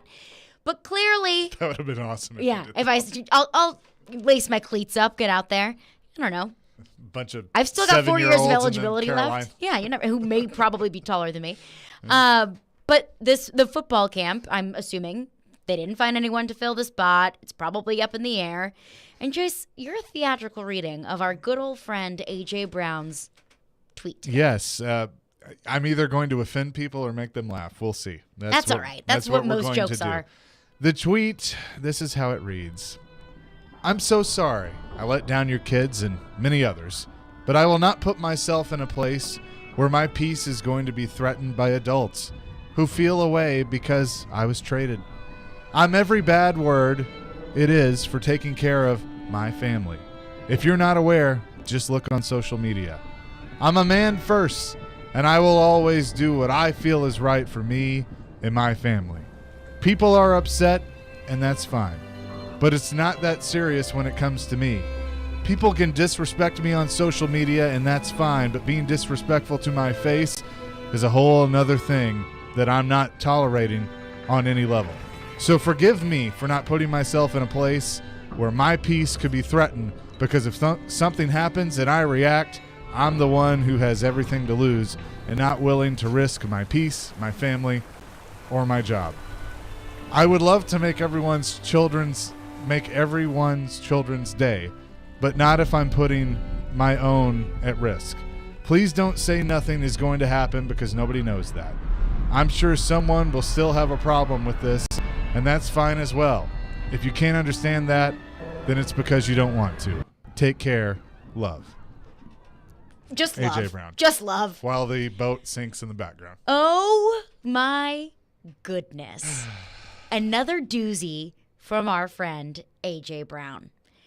It's victim card after victim card after victim card. I mean, I do think that A.J. is blowing this way out of proportion. Look, he had a football camp. Parents signed their kids up for it. It's not happening anymore. He got traded. It's not going to happen. And I don't know. I'm not on AJ's Twitter. I don't know what people have been saying. But first of all, AJ, turn Twitter off. If it bugs you that much, and he talks about, it's threatening my peace, then turn it off. You're not going to stop the talk from people around you, but you can turn your Twitter off or delete your Twitter. And then, so that, first of all, the fact that he's taking offense to these parents, or probably not even parents, probably just Titans fans who are still mad about something coming for him, and he doesn't like it. He even said in his soliloquy, I have everything to lose. Yes, AJ, you do have everything to lose. So why are you continuing to put it on the line? And why do you continue to put yourself in this position for people to come for you when all you have to do is just turn Twitter off? Turn it off. Turn it off. A few years ago, I had the opportunity to go to dinner with somebody that was a regular on this radio station. That is Coach Herm Edwards. Yes. And it was at that dinner that we discussed his famous "Don't Press Send." That he gave, the speech he gave to NFL rookies at the time. And listen, from AJ's point of view, this is my whole thought process on it. You're right. You're not a Titan anymore. Mm-hmm. If you wanted to make the decision to not do the camp, you have every right to do that. So own the decision and say, hey, I'm backing out. I'm not going to do the camp anymore. I'm sorry for the inconvenience, but I'm moving my family to Philadelphia and wish you nothing but the best. And then be done with it. And if I'm a parent of a child that signed up for that football camp, I'll say, yeah, totally get it. And people are going to be ticked off, and they're going to say stuff to you, but don't worry about it. Because you need to own the decision. Anthony Ferkser, who is no longer a Titans tight end, so I typed in A.J. Brown football camp, and one of the things that comes up is ex-Titans tight end Anthony Ferkser will still host football camp in Nashville. So that doesn't help him. But my whole point, Anthony Ferkser situation and A.J. Brown situations are a little bit different, but still. I mean, if that's the decision that Ferkser wants to make, sure, do your camp. Enjoy it. Have fun. If A.J. Brown doesn't, then don't. But the problem is, and the reason that so many people are losing respect for A.J. Brown, including myself, is because he can't get out of his own way and he has to keep playing victim. And it's just stop, man. Like, if you don't want to do the camp, don't do the camp. And if you wanted to go see if Derrick Henry would do it or try and find that, then do that on your own time. Don't make it public. Because you know what you did? You put Derrick in a bad spot. Yeah. Because I guess he's not going to do it. And he doesn't have to do it. He doesn't have to. It's not his obligation. But you've thrown him under the bus. And so just log off and just stop talking. Because you're going to a market where you're going to get eaten alive. And my guess is he's got his money now. And the things I'm learning more and more, he got his money. So I don't think it, I just don't even know how much football even matters at this point. Like, he's really, really disappointed me with how he's handled this whole thing. And this is wrestling. Like, he's the baby face and it just makes a heel turn because of how he's acted here. And if you act that way in Philadelphia, I mean, they're going to tear you apart. Like, it's just it's a totally different fan base in media than it is here. I mean, the fans, they're going to tear him apart. Right. I mean, if he drops balls like he did in Tennessee, and I'm not going to discredit AJ. I mean, he is a ball player now. He did great things for this team. Sure. AJ's not perfect. AJ gets hurt. AJ drops balls. In Philadelphia, they're a whole lot less understanding than they are in Nashville, Tennessee. And I think another thing that you bring up is, I mean, he got his money. Yeah. That's what he wanted all along. I honestly... AJ's been crying and boo-hooing and playing victim and just playing this silly little card on Twitter and on social media. But at the end of the day, he got what he wanted. Yep. So he can pout all day long, but he still got what he wanted. And I don't like that. He's getting rewarded for it. But I mean, I look at it like the Titans have to read this and everything that's transpired since the trade and say, but, not our problem anymore. Right. Like, not our problem. They don't care and they shouldn't care. I mean, they did what they needed to do and I don't fault them for it. I know that Rex Road thinks it's an awful thing, and I get it from a talent standpoint it is, but no, I mean, they did what they had to do. And moved on. And, if he's talking about his peace being disrupted. Like, Philadelphia, for this kind of stuff, is going to disrupt his peace. He lasts maybe 2 years there. If that. It's not a very peaceful sports No. town. I mean, we've seen what the reaction contract, to Ben the way the Simmons contract is set up, I mean, they could get out of it. So, yeah, I mean, I just look at this and I have to thank the Titans for doing what they did, because, the terms of the contract didn't really become public until the move had already been made. Of course, TD's reporting about what AJ wanted, and then the price went up whenever the market went up, and it just kept going up and up and up and up. And what it feels like is AJ's all about himself. And I get it. Like, you need to look out for yourself. You're going to be your best advocate. If you don't advocate for yourself, then nobody else will. But with AJ, it just seems like it's only about me. I get what I want, you don't get what you want, and you have to bend the knee because of what I have done or what I can bring. And this is just another thing that just sets me off about AJ Brown. yeah, I 100% agree with you. It's just it's sad to see this turn of events. Coming up next, Corey Curtis, News 2, will join us. What does he think about AJ Brown taking to Twitter yet again? And there's another Titan whose contract may be in question. What do we think about that? We'll talk to Corey Curtis coming up next. Stillman and Company, we're live on ESPN 102.5 The Game. Join Chase McCabe for Chasing Checkers every Sunday morning at 8 for all the news in the world of motorsports. Joey Logano gets the very first victory in the next-gen car while hearing from the big names. Two-time champion Kyle Busch. Being able to bring NASCAR, the Cup Series, back to Nashville is cool. It's Chasing Checkers, presented by Apple Collision Centers and the Nashville Fairgrounds Speedway on ESPN 102.5 and 106.3 The Game and the Game Nashville app. Don't miss Nashville SC versus Atlanta United FC this Saturday, May 21st at 6:30 p.m. Come on into Geodis Park and get closer, bolder, and colder at Nashville SC's new home. Single match tickets are on sale at NashvilleSC.com.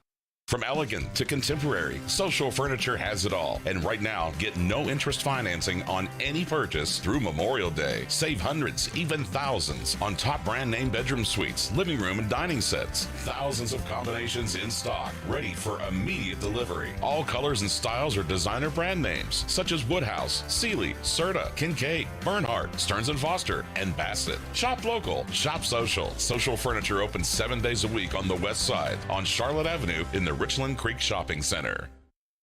Tonight is a celebration of craft beer with a side of Sounds baseball. The Louisville Bats are in town, and you can grab a $40 ticket that includes your seat and 2 cans of craft beer of your choice. Catch the action at First Horizon Park tonight at 6:35. Tickets are available now at NashvilleSounds.com. Do you have a VA loan? In this housing market, homeowners with VA loans have access to a ton of instant cash. Willie Donick here. If you need cash for that home improvement or want to finally be credit card debt-free, how does a check for 80 or 90 grand sound right now? Loan Pronto is helping veterans every day get the money they need with a quick and easy, zero-cost cash-out refi with zero closing costs. With a VA loan, it's really cool because you can access up to 100% of your home's value. Use that money to pay off all your high-interest debt or remodel your kitchen, or both. Loan Pronto's all-digital process makes it fast and easy. They're doing loans with super low APRs, and they love working with veterans. In fact, Loan Pronto does zero down purchases for veterans buying a new home. Call now to see what your options are. Call Loan Pronto at 615-499-5780. That's 615-499-5780. Or go to loanpronto.com. 615-499-5780. Equal housing lender, NMLS 166-1781, subject to lender approval. So many times guests come in with pictures from Instagram, Pinterest, and Facebook and are amazed that we have those rings in stock. David Cooper, Vice President at Genesis Diamonds, talking about how Genesis stays on the cutting edge. We pride ourselves of staying ahead of the curve of fashion and seeking what's new, what's hot all over the world, what's hot all over the internet, and having that in stock for you, where other stores are still chasing styles that were cool maybe 5 or 10 years ago. Why settle for an outdated style or a stale design? Make the switch to Genesis Rolex and get the ring of her dreams with over 4,000 cutting-edge choices from the top bridal designers in the world. We have the designer looks that you see everywhere in stock in a variety of metals, a variety of sizes and shapes, and a variety of budgets, so every customer can have exactly what they want. Genesis Diamonds and pre-owned Rolexes. We are so honored and proud that so many people have made the switch to Genesis Diamonds and not only told their friends about Genesis, but have brought their friends to Genesis. Green Hills and Cool Springs. We want to hear from you. Thanks for taking the call. Join the conversation. Call or text at 615-737-1025. Driven by WilsonCountyHyundai.com. You're listening to Stillman and Company. Sounds like this has been a game-changing day for all of us. Presented by TriStar Moving. On ESPN. 1025 and 1063 The Game. And on the Game Nashville app.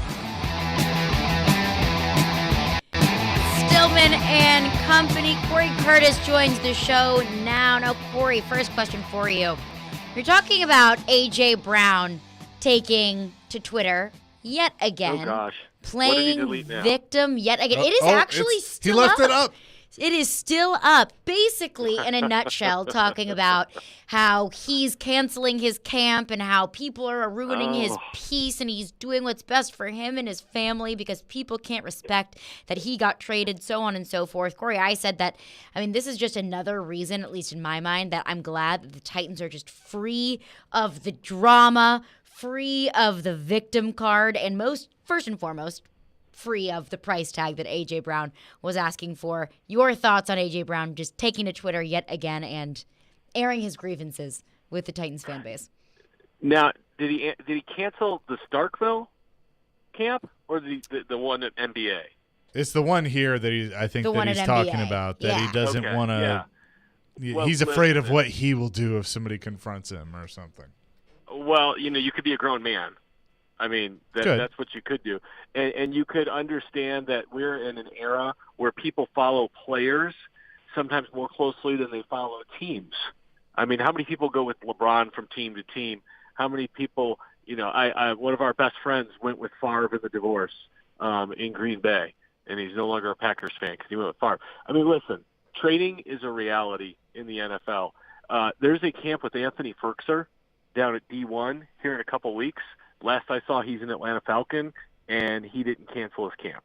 Okay? That is true. It's a camp for kids, all right? You put the kids before you.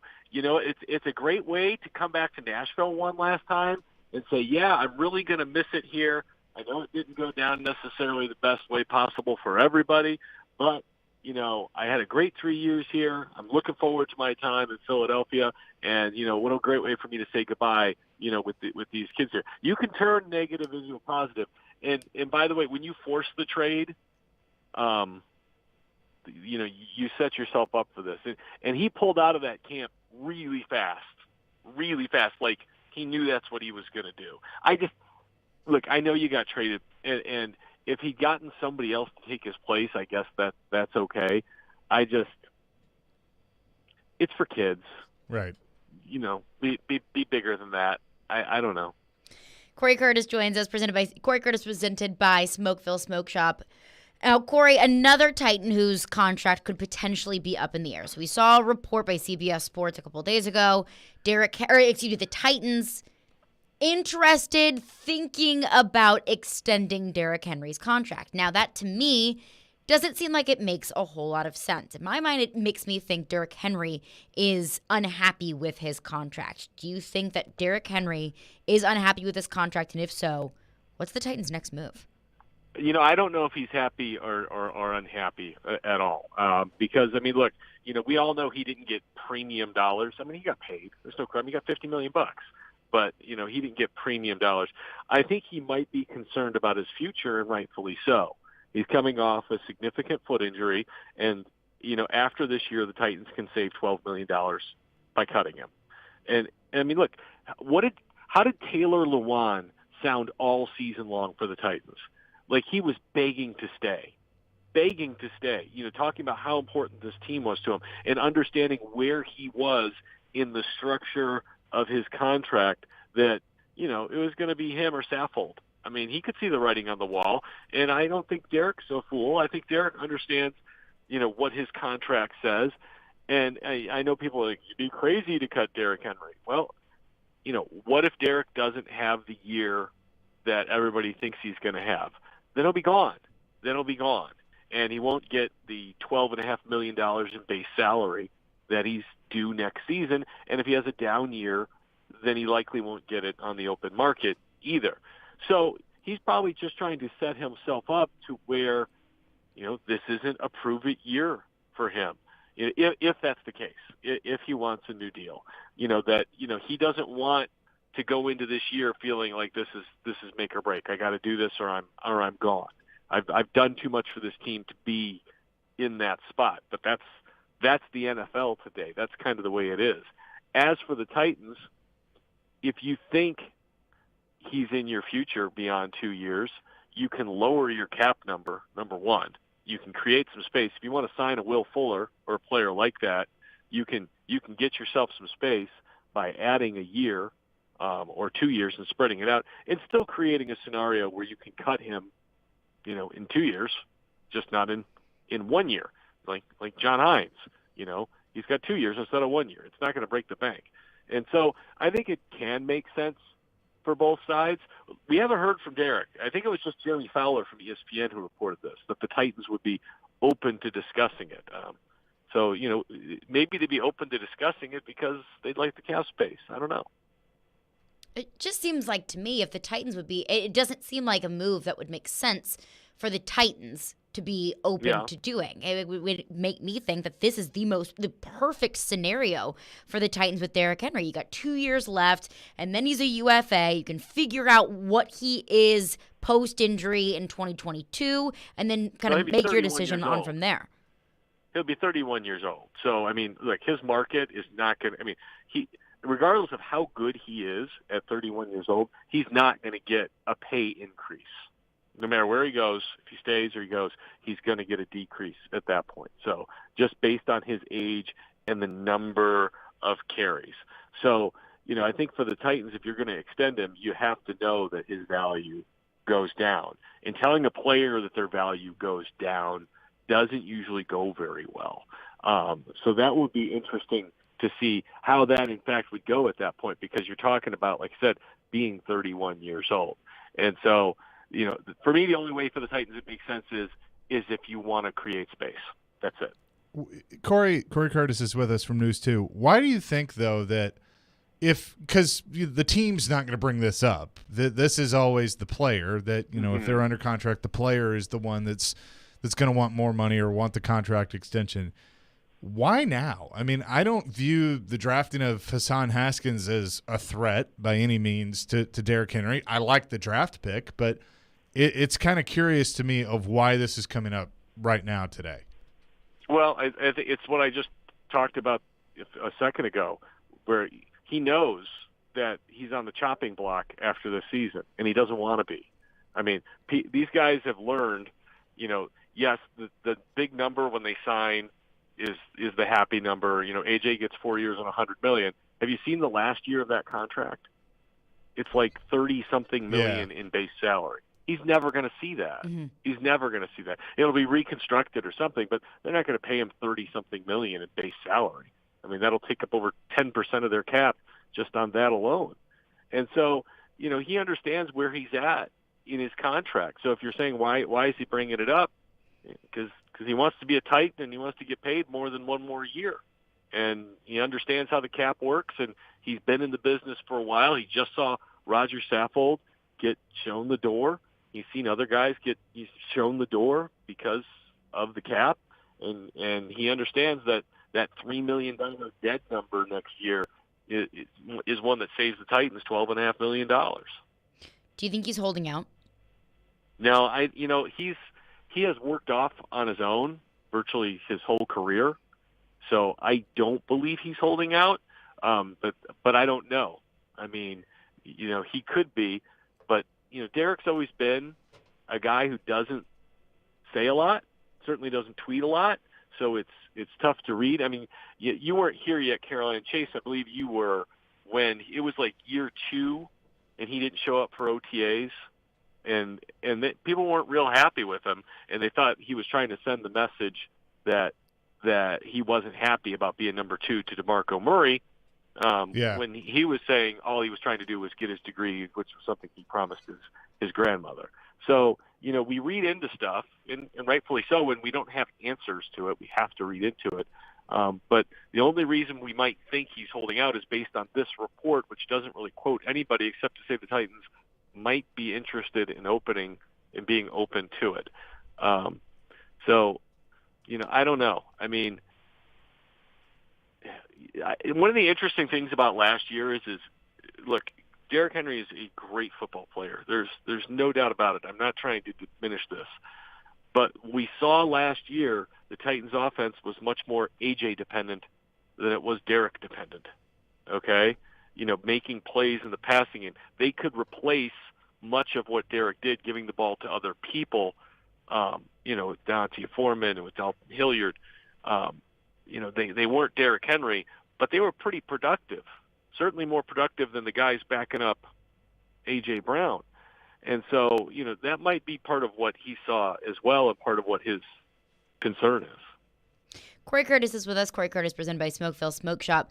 Corey, we heard a lot from Mike Vrabel surrounding rookie minicamp, talking about wanting to get entitlement away from the team, talking about being excited about coaching the guys who really want to be there. That, to me, sounds like Mike Vrabel is sending a message to someone or a group of people. Do you think it's a certain someone? Do you think it's a group of people? And what do you think that he's mad about? Well, no, he's absolutely right, because they have nothing to feel entitled about. They haven't won a darn thing. Have they won the division title? Yep, and that's great. But nobody at the end of their career gets up at the podium at Canton and talks about the division titles they won. They talk about Super Bowl titles. They talk about championships. And the last I saw was this team, the end of the last 2 seasons, has been horribly disappointed. So they have nothing to be entitled about, yet you don't see guys here at OTAs. And I say this because when you look at Vrabel and you watched, what was the Tom Brady show that they just had? Man in the Arena? Yeah, Man in the Arena. The whole thing about doing the extra. And doing the extra and doing the extra. This is a guy who lived in the doing the extra culture, and if you're not here, you're not even doing the minimum, okay? And so I can see where that would be troubling to him to say, why aren't you here? To me, what I don't understand is you just suffered this horribly, horribly, horribly gut-wrenching loss, right? Ryan Tannehill talked about how difficult it was to get over, talked that he needed, to talk to a therapist to help get him over it. To me, if it hurt that bad, you're here the day before the doors are open waiting in line to get to work because you can't wait. That's the way I feel about it. And I know these guys are all doing work on their own, and they all know how to work. I'm not a total moron, just a complete one. But, there's nothing beats working with your team. Getting with your teammates, building camaraderie, building chemistry, seeing the work, because, what do they talk about with the foxhole mentality? It's trusting the guy next to you. How do you trust the guy next to you? He put in the work, right? And so if you don't see those guys putting in the work, they could be working. They could be working hard, probably are, but you're not there seeing it, and you're out there sweating with the rest of the guys. And so, it's voluntary. I get that. It's collectively bargained. They have that right. But careers are short and championships are rare. And I get where Mike Vrabel's coming from. It's a Fireball Hot Take Friday. Corey, what's your hot take? Winning in the playoffs is hard in the National Hockey League. And I know everybody wants to bury everybody, but, the Preds aren't the only ones to struggle to get out of the first round. I believe, have the Pittsburgh Penguins lost 4 years in a row with Sid and that crew? I believe so. Seems right. Has Alex Ovechkin lost 4 years in a row after hoisting the cup in the first round? Yep. Yep, it's hard. It's hard. That's my only point. It's hard. There should be no entitlement. Everybody has every right to ask for more and expect more and demand that the team pursue more. I totally get that.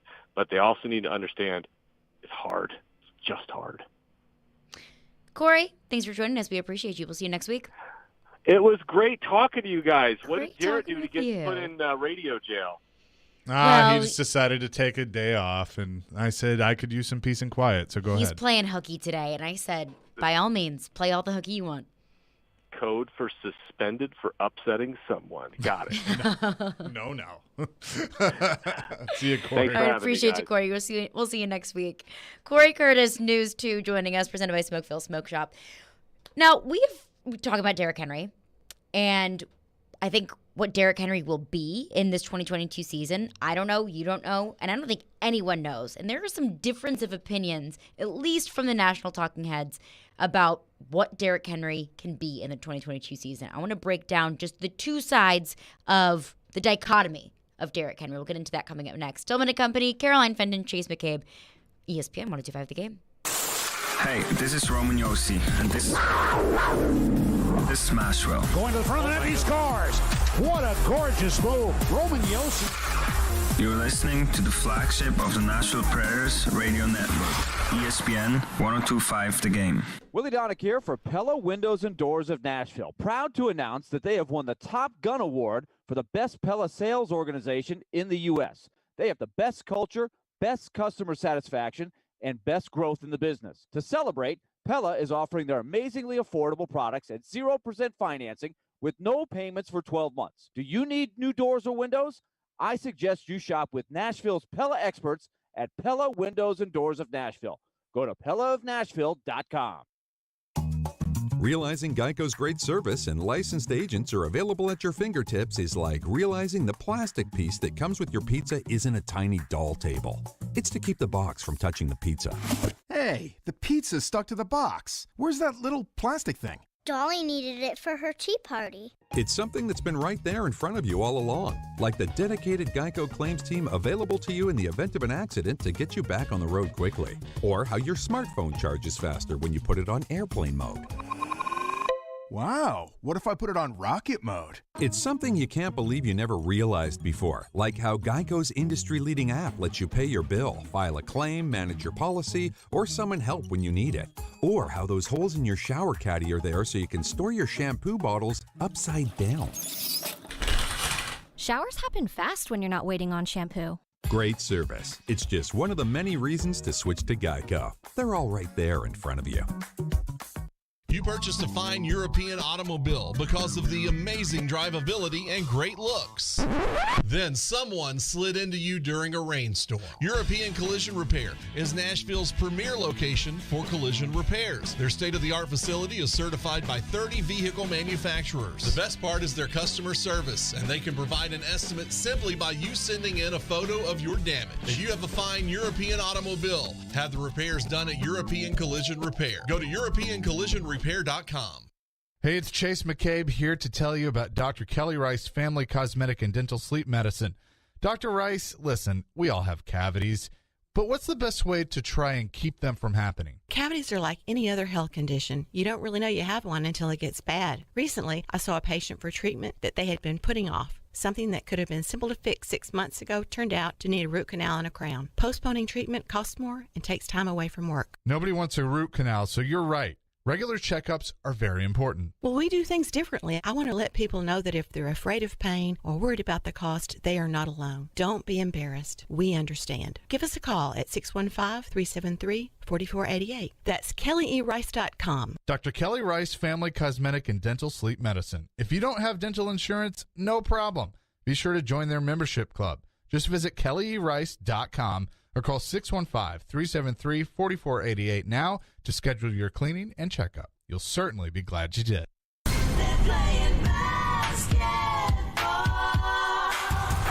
Tonight, Luka with a step back. Got it. It's Game 2 in the Western Conference Final between Dallas and Golden State. Curry inside. What a pass. Coverage begins at 7:30 on ESPN 102.5 and 106.3 The Game and the Game Nashville app. Hey Nashville, this is David Price. You're listening to Nashville's best sports talk, ESPN 102.5 The Game. Stillman and Company, Caroline Fenton, Chase McCabe. Now we were speaking with Corey Curtis of News 2, and it was reported by CBS Sports that the Titans could potentially be open to extending Derrick Henry's contract. Now, that's something that, in my opinion, I don't think makes any sense for the Titans. I think that Derrick Henry's contract, as currently constructed, puts the Titans in the best position. He's coming off of an injury. He's not necessarily guaranteed any money in 2022 and 2023, but he is at least locked into the Tennessee Titans for the 2022 season. So the Titans have the privilege of being able to see exactly what Derrick Henry's production can be coming off of injury, being 28, 29, 30 years old. I don't know how old he is. But being at that age and knowing the shelf life of a running back, of course, Derrick Henry has done some things that have just been unhuman. Oh, yeah. But of course, I mean, at some point, Derrick Henry is going to decline. You just don't know when that's going to be. So I think that his contract as currently constructed puts the Titans in the best possible situation. But then again, we don't know exactly what Derrick Henry's production is going to be, and neither does anyone in the national media. Because I found two very differing articles today. First and foremost, look at Adam Shine of NFL.com. He lists out some of his dark horse candidates for NFL MVP in 2022. Ooh. And Derrick Henry is one of those players. He says that, however, I do believe Henry is clearly the best running back in the NFL. If the Titans prove me wrong, it will be because of Henry's special blend of power and speed. And if the workhorse back threatens Eric Dickerson's single-season record of 2,105 rushing yards, well, that kind of historic campaign can be enough to break the mold of a quarterback position's hold on the award. And I would agree. If he is able to break that 2,000-yard threshold, then yes, I think that absolutely does put him in the candidacy for MVP. I think that also does raise a bunch of questions of, did Derrick Henry earn his way into the Hall of Fame? 2,000-plus rushing seasons. It's something to look at. So that's Adam Shine's very positive glass-half-full outlook of Derrick Henry's comeback from injury in 2022. And then I looked at Bleacher Report. NFL writer Maurice Moton writes that the Tennessee Titans will disappoint anyone with high expectations for them in 2022, and Derrick Henry is part of that as well. Mentions that he doesn't think that the Tennessee Titans will be a playoff team, and even cites that Derrick Henry could potentially be going down the same line as one Christian McCaffrey. That Christian McCaffrey got injured in 2020 because of the way that the Panthers used him. He had such a heavy workload, and he got injured. And whenever he came back, he just wasn't the same. And it was injury after injury after injury.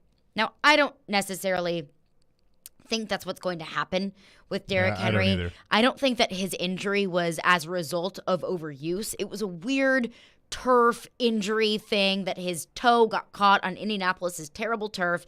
His foot got injured. It's not necessarily a subset of the workload. But I do think it's very interesting because on one end, we have an NFL insider saying that Derrick Henry could be a dark horse for an MVP. On the other end, we have an NFL writer saying that the Tennessee Titans and Derrick Henry both are poised for a disappointing 2022 season. I think I have to ask myself, where does the truth really lie?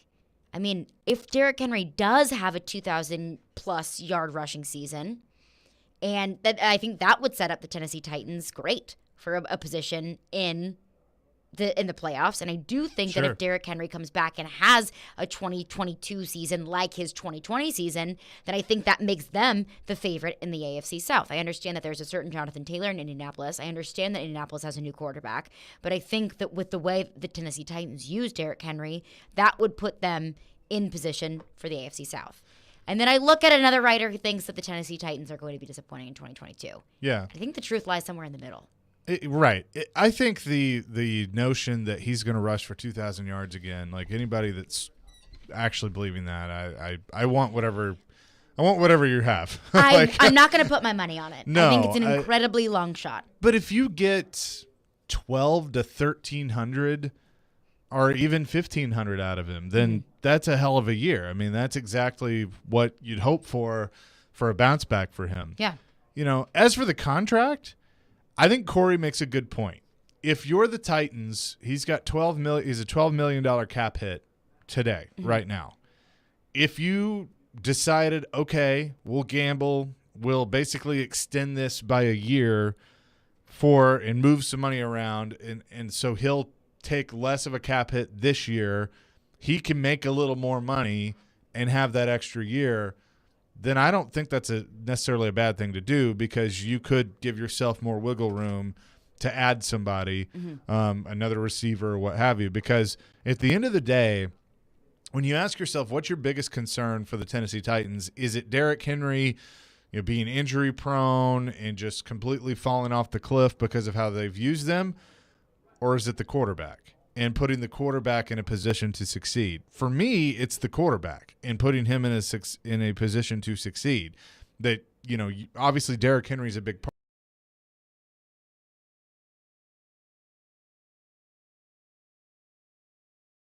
And that you're hopeful is going to be more productive than what you saw a few years ago, which is exactly than last year, I should say, which is exactly what Ryan Tannehill needs, because he's all about checking down to the tight end.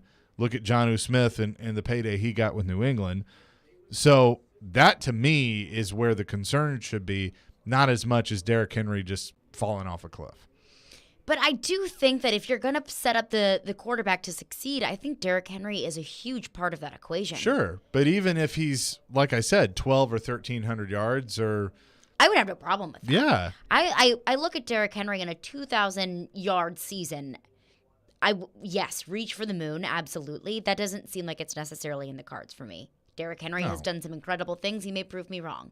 But a 1,300-yard season wouldn't be a disappointing season in my eyes at all from Derrick Henry. I think maybe what I'm more looking toward in a disappointing season is the playoff game where he had 20 carries and 62 yards, I believe, off the top of my head. Is that what's going to be the norm for Derrick Henry? Yeah. Is he going to get stuffed up the middle?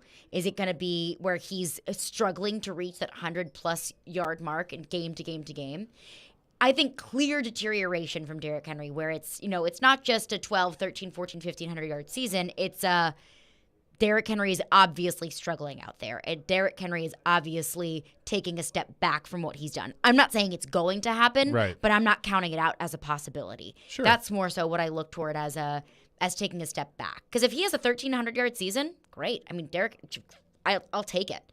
I'll take it. But I think that if you're going to set your quarterback up for success and your running back takes that big of a leap backwards, then you can't set up Tannehill for success, because this is not an offense that's poised for the passing game, and this is not a quarterback that you necessarily want to be put into a passing role. That's a fair point. It's valid for sure. But you bring up the 100 yards. If he's averaging 100 yards a game, then you're groovy. Oh, yeah. I mean, that's 1,700 yards on the season. Like, you'll take that all day long if that's what he's doing. And that's pretty much where he was at when he got hurt. I mean, he was he was on pace for 2,000 yards. He was on pace to shatter 2,000 yards and break the record. I mean, he was going to break all sorts of records. So, but now people have seen Superman be vulnerable. And they've seen Superman run into his kryptonite. And then he came back and granted it was one game, and he wasn't the same.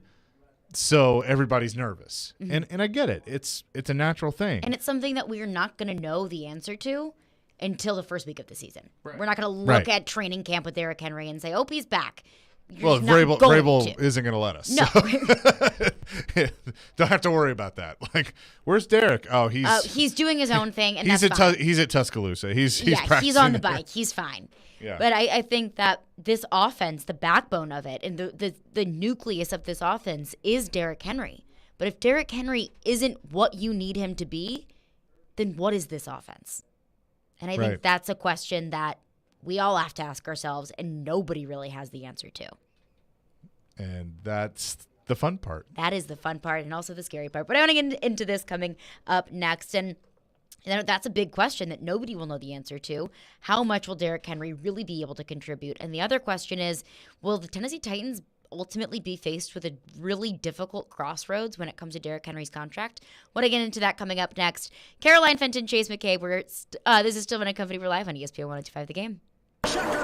Join Chase McCabe for Chasing Checkers every Sunday morning at 8 for all the news in the world of motorsports. Joey Logano gets the very first victory in the next-gen car while hearing from the big names. Two-time champion Kyle Busch. Being able to bring NASCAR, the Cup Series, back to Nashville is cool. It's Chasing Checkers, presented by Ample Collision Centers and the Nashville Superspeedway on ESPN 102.5 and 106.3 The Game and the Game Nashville app. Don't miss Nashville SC versus Atlanta United FC this Saturday, May 21st at 6:30 p.m. Come on into Geodis Park and get closer, bolder, and colder at Nashville SC's new home. Single match tickets are on sale at NashvilleSC.com. From the Fox 17 News Code Red Weather Center. I'm Fox 17 meteorologist Greg Bobus. Near record heat here on our Friday. High temperatures climbing to 93 degrees, mainly sunny, and a little mugginess to go with that. Overnight tonight will stay mainly clear. Low temperatures right near 70 degrees. This weather report brought to you by Hiller Plumbing, Heating, Cooling, and Electrical. Call the Happy Face Truck today. Smokeville Smoke Shop has been serving Hendersonville and Metro Nashville since 2015 and is committed to providing high-quality, hands-on, and personable customer service. Stop in the Smokeville Smoke Shops in Hendersonville, Gallatin, Hermitage, and Goodlettsville to try any of their wide selection of locally sourced products and selection of top nationwide brands including vapes, hookah, hand-blown glass, detox systems, e-juices, kratom products, leaf wraps, a dab bar at the Hendersonville location, and much more. Visit Smokeville Smoke Shops today. Erectile dysfunction ruins sex, but it's more than that. It harms otherwise good relationships. It destroys marriages. It can cause depression and anxiety, and it can be extremely hard on a man's self-esteem. This is Kim for the Tennessee Men's Clinic, and if you're suffering with ED, if it's affecting you, I want you to know that if you're like most men, we can treat it and get you back to the man you used to be. At the Tennessee Men's Clinic, we're ED experts. Our protocols have success rates as high as 90%. We've successfully treated thousands of men in the Music City, and we have a variety of treatment options and treatment combinations that could have you performing like you haven't in years. You could even last up to an hour and experience great sex again that is satisfying for both you and your partner.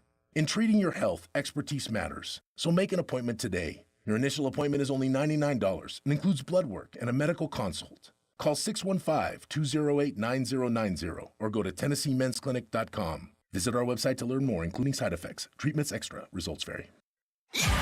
Bring Me the Horizon, live in concert, September 28th, Nashville Municipal Auditorium.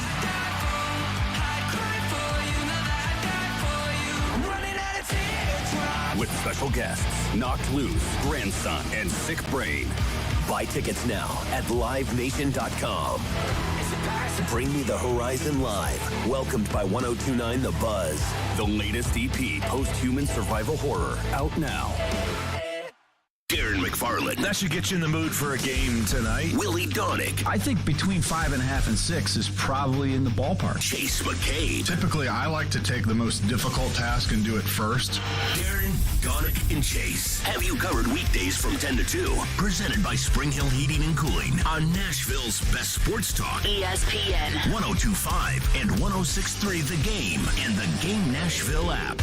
You're listening to Stillman and Company. Presented by TriStar Moving. On ESPN 102.5 and 106.3 The Game and on the Game Nashville app.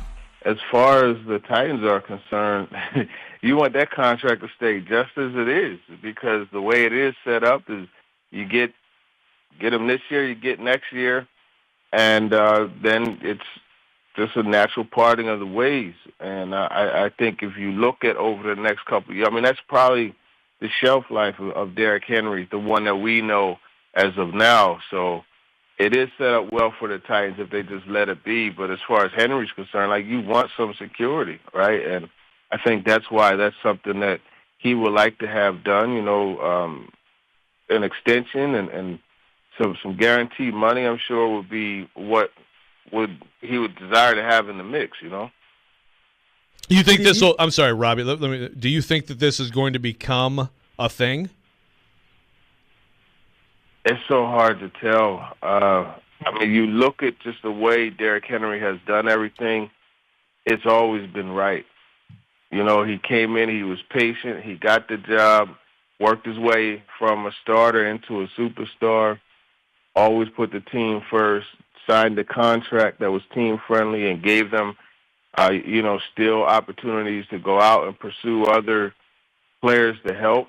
So I don't think it's going to be a situation, but you never know how anything's going to develop. I mean, none of us thought that the A.J. Brown situation would evolve the way that it did and become just that disaster that it was. So it's so unpredictable. It's tough for me to say either way, but I would probably lean more towards it not being a thing just based off of Derek's track record of just always doing everything right. That was Sharon Davenport this morning on Robbie and Rextro talking about Derrick Henry's contract, and I see both sides. I see the Titan side, and I see Derrick Henry's side. And, of course, this is coming from a CBS report saying that the Titans would be open to a contract extension with Derrick Henry, which made me raise my eyebrow a little bit because I thought that doesn't really make any sense for the Titans to be open to that. Of course, Derrick Henry would want a contract extension, and that's the tough thing is I see both sides. I see the Titans not wanting to nudge on that contract because it really puts them in the best situation to evaluate Derrick Henry coming off of an injury and also aging. And I also see Derrick Henry's side of things of saying, I want a little bit more security. I want to know that post 2022, 2023, that I have a place on this team and that I'm financially taken care of. I see both sides. But to TD's point, Joe asked him, do you think that this is going to be a thing? Like, do you think that this is going to be a contract negotiation that the Titans are going to have to deal with in the offseason? TD says, well, Derrick Henry's done everything the right way. He came in. He earned his spot as a starter. He's taken a few contracts that really don't give him the best payout at the end of the day. It was very much so a pro-Titans contract. Non-Derrick Henry type running back contract. Yes, That's what he did. He took some contracts that just weren't necessarily opportune for him. So TD says he's done all of these things in the past the quote-unquote right way. So I can't imagine that now he'd throw a big stink. But I have to say, Derrick might look at this and say, I've done everything the right way. I earned my spot. I am a starter. I am the backbone of this offense. I've been able to carry this team to the postseason several times. I'm done doing things the quote-unquote the right way. I've earned a little bit of insurance. I've earned a couple more years. I've earned more money. And I wouldn't blame him if that's what he wants. If now that he's been quiet, now is his opportunity to get things the Derrick Henry way rather than the Titan way. I wouldn't blame him either necessarily, but the way he is wired, I don't see him doing that. And here's the other part of it too. You're right. It wouldn't, from the Titans' point of view, you keep the contract the way it is. Mm-hmm. But if you're John Robinson, you look at this one, okay, like I was saying, how can I maybe get myself some cap room if I do this? That's not a bad idea. And secondly, look at how Derrick Henry's conducted himself and worked for your club. So you're willing to have a conversation. Yeah. I would think that you're willing to talk to, I think I heard Jared say this, I think Jimmy Sexton is Derrick Henry's agent. So I'd be willing to talk to Derrick and to Jimmy Sexton on this. Doesn't necessarily mean I'm going to do it, but I'm willing to have the phone call. And that's where the report came out. They're open to it. Right, and see where they're at. As they should be. That's what they owe Derrick Henry. And that's the difference. To tie this back into our earlier topic, that's the difference between Derrick Henry and somebody like A.J. Brown. Because Derrick Henry has not been on Twitter and been deleting stuff and been, quite frankly, a diva. And therefore, when you do things the right way, even though it may not benefit the team, so to speak, to go ahead and do this, you're willing to look at it and you're willing to talk about it because of who the person is and how the person has done their job. So I don't think he's going to hold out. I don't think this is going to be a thing because I believe that where both sides sit, this is a conversation they can have in John's office where we're not around, and they can figure something out because of how they've all acted. And that is the complete difference between AJ and Derrick, is Derrick won't make this public. Derrick won't take it to Twitter. Derrick won't come in with an asking price and then up it and up it and up it to an almost impossible number. I don't see Derrick conducting his negotiations with such immaturity, like I think AJ did as well. But I also look at AJ, and what was so important to him throughout his trade negotiations was the value per year, how much money he's making per year, which really, at the end of the day, that's not what matters. The money that's guaranteed to you is what matters. I think Derrick Henry has been in this league long enough and has done enough contract negotiations that he understands what matters. Yeah. So I do think that that's going to be a big part of his contract negotiations, is making sure that the money that he's owed, that part of that is guaranteed and that it's a very pro Derrick Henry contract. That might not be in the best interest of the Tennessee Titans. So I guess my next question is, if the Titans are at a crossroads with Derrick Henry, of course, both sides can go about it in the best way possible. But Derrick Henry might get to a point where he says, I want security. I feel like I'm owed security. And if you're not willing to give that to me, then I want to trade.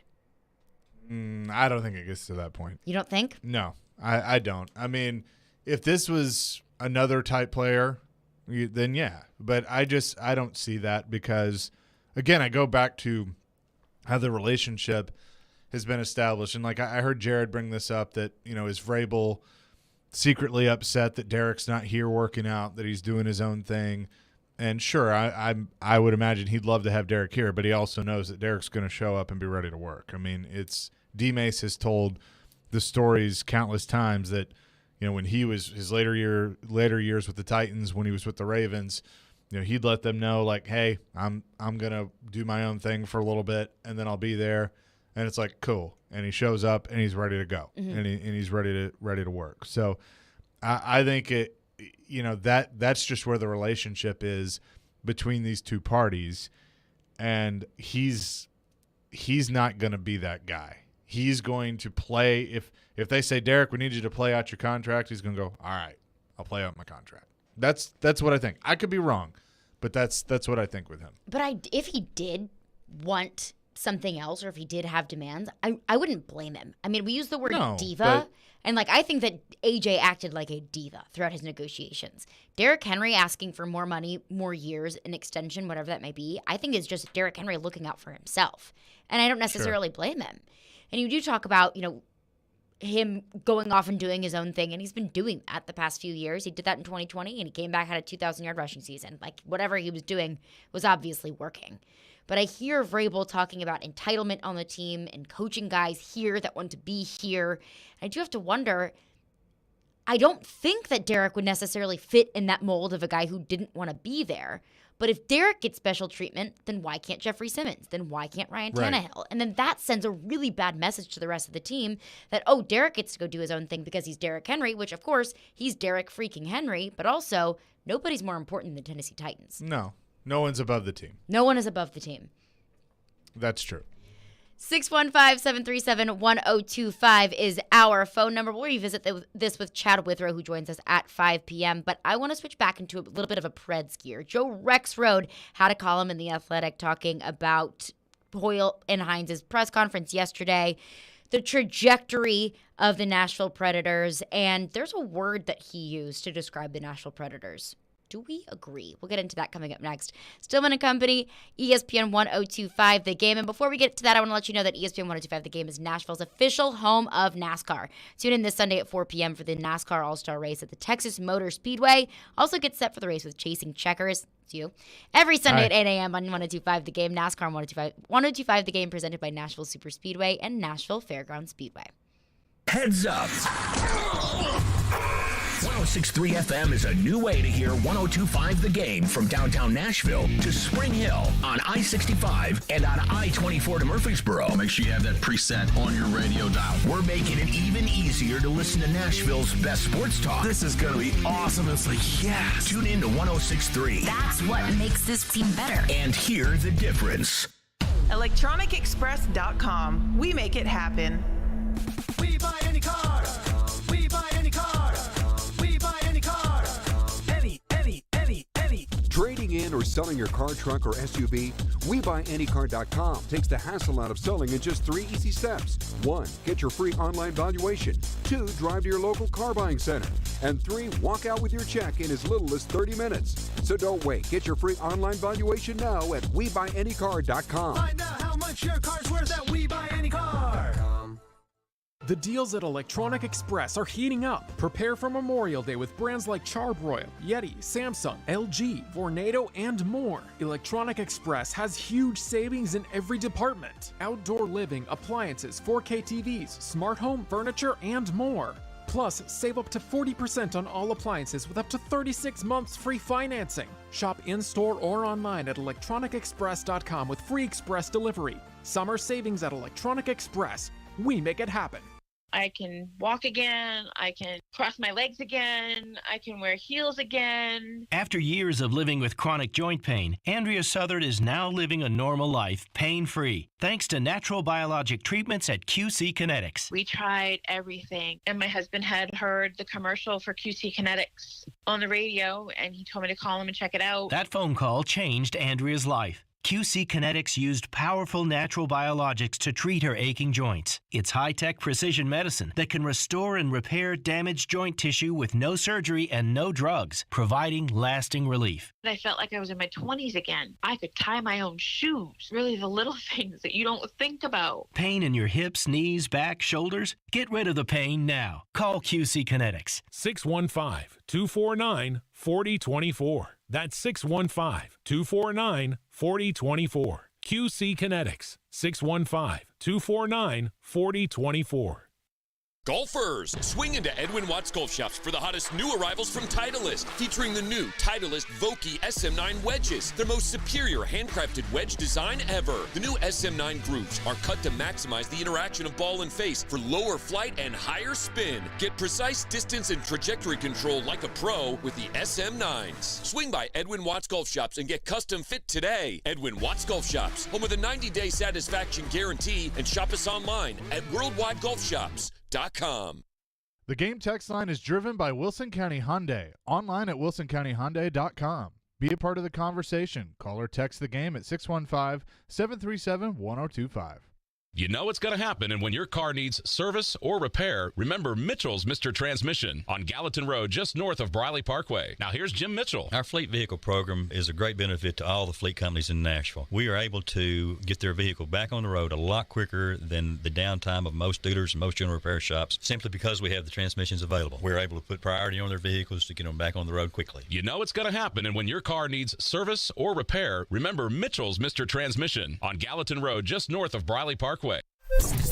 From the Hillside Medical Game Studios, WPRT-FM Pegram, WPUC HD2 Laverne, broadcasting 97.5 Murfreesboro, 106.3 Williamson County, ESPN 102.5 The Game, and the Game Nashville app. A Cromwell media station. Where you have a voice. We're one play away from an injury. He knows this. He's a study of the game. And we have strong opinions. He's been awful. I don't think they were trying, and that's why I feel the way I feel. This is Stillman and Company with Jared Stillman and Caroline Fenton. Presented by TriStar Moving on Nashville's best sports talk. ESPN 102.5 and 106.3 The Game. And on the Game Nashville app. Stillman and Company featuring Caroline Fenton is presented by TriStar Moving. TriStar Movers with 5-star service. We are live from the Hillside Medical Game Studios, streaming live on Twitter, Twitch, YouTube, and Facebook Live. Presented by the law offices of Amanda Gentry. Caroline Fenton joined by Chase McCabe, no one other than the suit, filling in for Jared Stillman today. Elijah Campbell with us as well. Well, the Predators held a press conference at the end of their season. David Poile, John Hines facing questions from the media, and we've said over and over again that they really did tell the truth. They took some pretty tough questions. They were there for over an hour taking questions from the media, and I appreciate that. I appreciate their candidness and being open with about what went wrong with the season and what they think they need to do moving forward, albeit I may disagree with some things. They were open and honest about it, and I appreciate that. And no one other than our own Joe Rexrode wrote a column in The Athletic. And there's been a word that is in his column that a lot of people have been deliberating on. He uses the word mediocre in his title, and a lot of people have been talking about, is that the right word to use to describe the Predators season? Is that too harsh? Is that necessarily the right word to peg on the season? I don't really care about that word, mediocre. I don't want to deliberate on that word because I think that you can use semantics all day long. Was it mediocre? Did it fall short? Was it unsatisfying? Whatever word you want to use. I think at the end of the day, all Predators fans can agree that the exit from the playoffs was embarrassing and wasn't what we wanted, or what Predators fans may have wanted. I think you can deliberate on semantics all day long. But it wasn't surprising either. Unfortunately, no. Right. It was not surprising. Yeah. I think we all went into the series against Colorado saying, I said Avs in 5. I said in 6, which, was generous. Robbie did too, but. Avs in 4 was what it was. Yep. But there's another word that was in Joe's column that was used a few times, and that was hope. And in my opinion, hope is not a strategy. And I think that was what was used in the press conference yesterday, was maybe not that word directly, but maybe the sentiment that was kind of reverberated throughout that press conference yesterday. I heard David Poyle talking about the young players, hoping that they would develop into those big-time forwards that the Predators need. Talking about Philip Forsberg, Matt Duchene, and Ryan Johansson, hoping that they can come back next year and have career seasons like they did this past year. Tanner Jeannot, hoping that he doesn't just recreate the success that he had this year, but continuing to build on it as he continues throughout his career. A whole lot of hope. Right. And then I looked at Joe Rexroad's column from today. It was a good column from Joe. And he says that, taking a quote from David Poyle saying that John Hines and his staff have done an incredible job.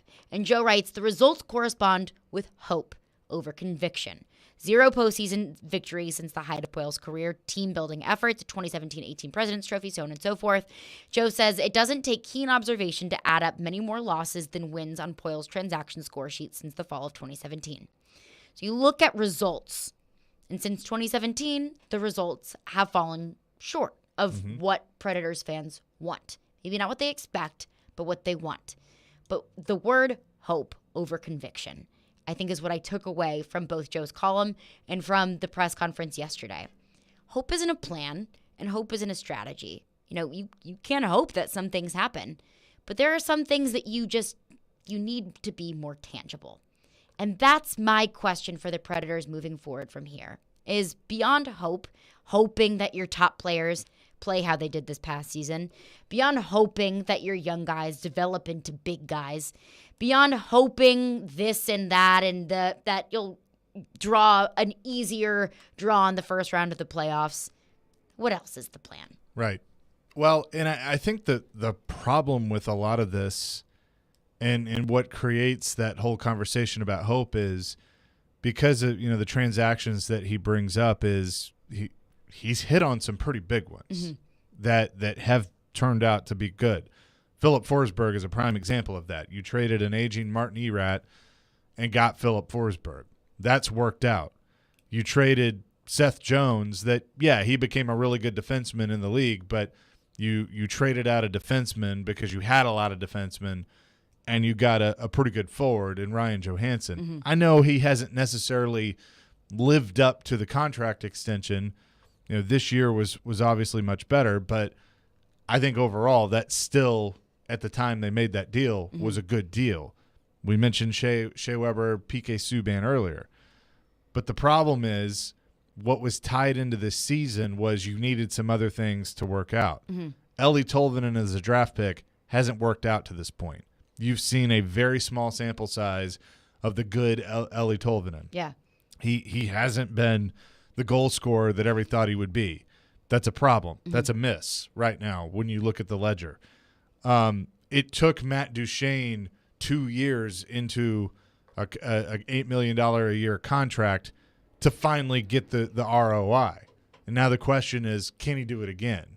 And not necessarily 43 goals, but what if he has 30 goals next year, but he still has 75 to 80 points? If he does that, okay, take it. That's fine. But it's a big if. Can he do that again? And so that's, I would almost put, incomplete. Mikael Granlund is a very curious one because you can argue that the trade for Fiala and Granlund, Minnesota won that trade. It wasn't a very good trade, but you make the coaching change to John Hines, and John Hines is able to get what Minnesota got out of Mikael Granlund. And so, therefore, the re-signing of Mikael Granlund twice is looking pretty good because he was one of the most underrated players. So that's where, to tie this all back into the hope, that's just shows you, one, how hard it is and how you don't always know how something's going to work out.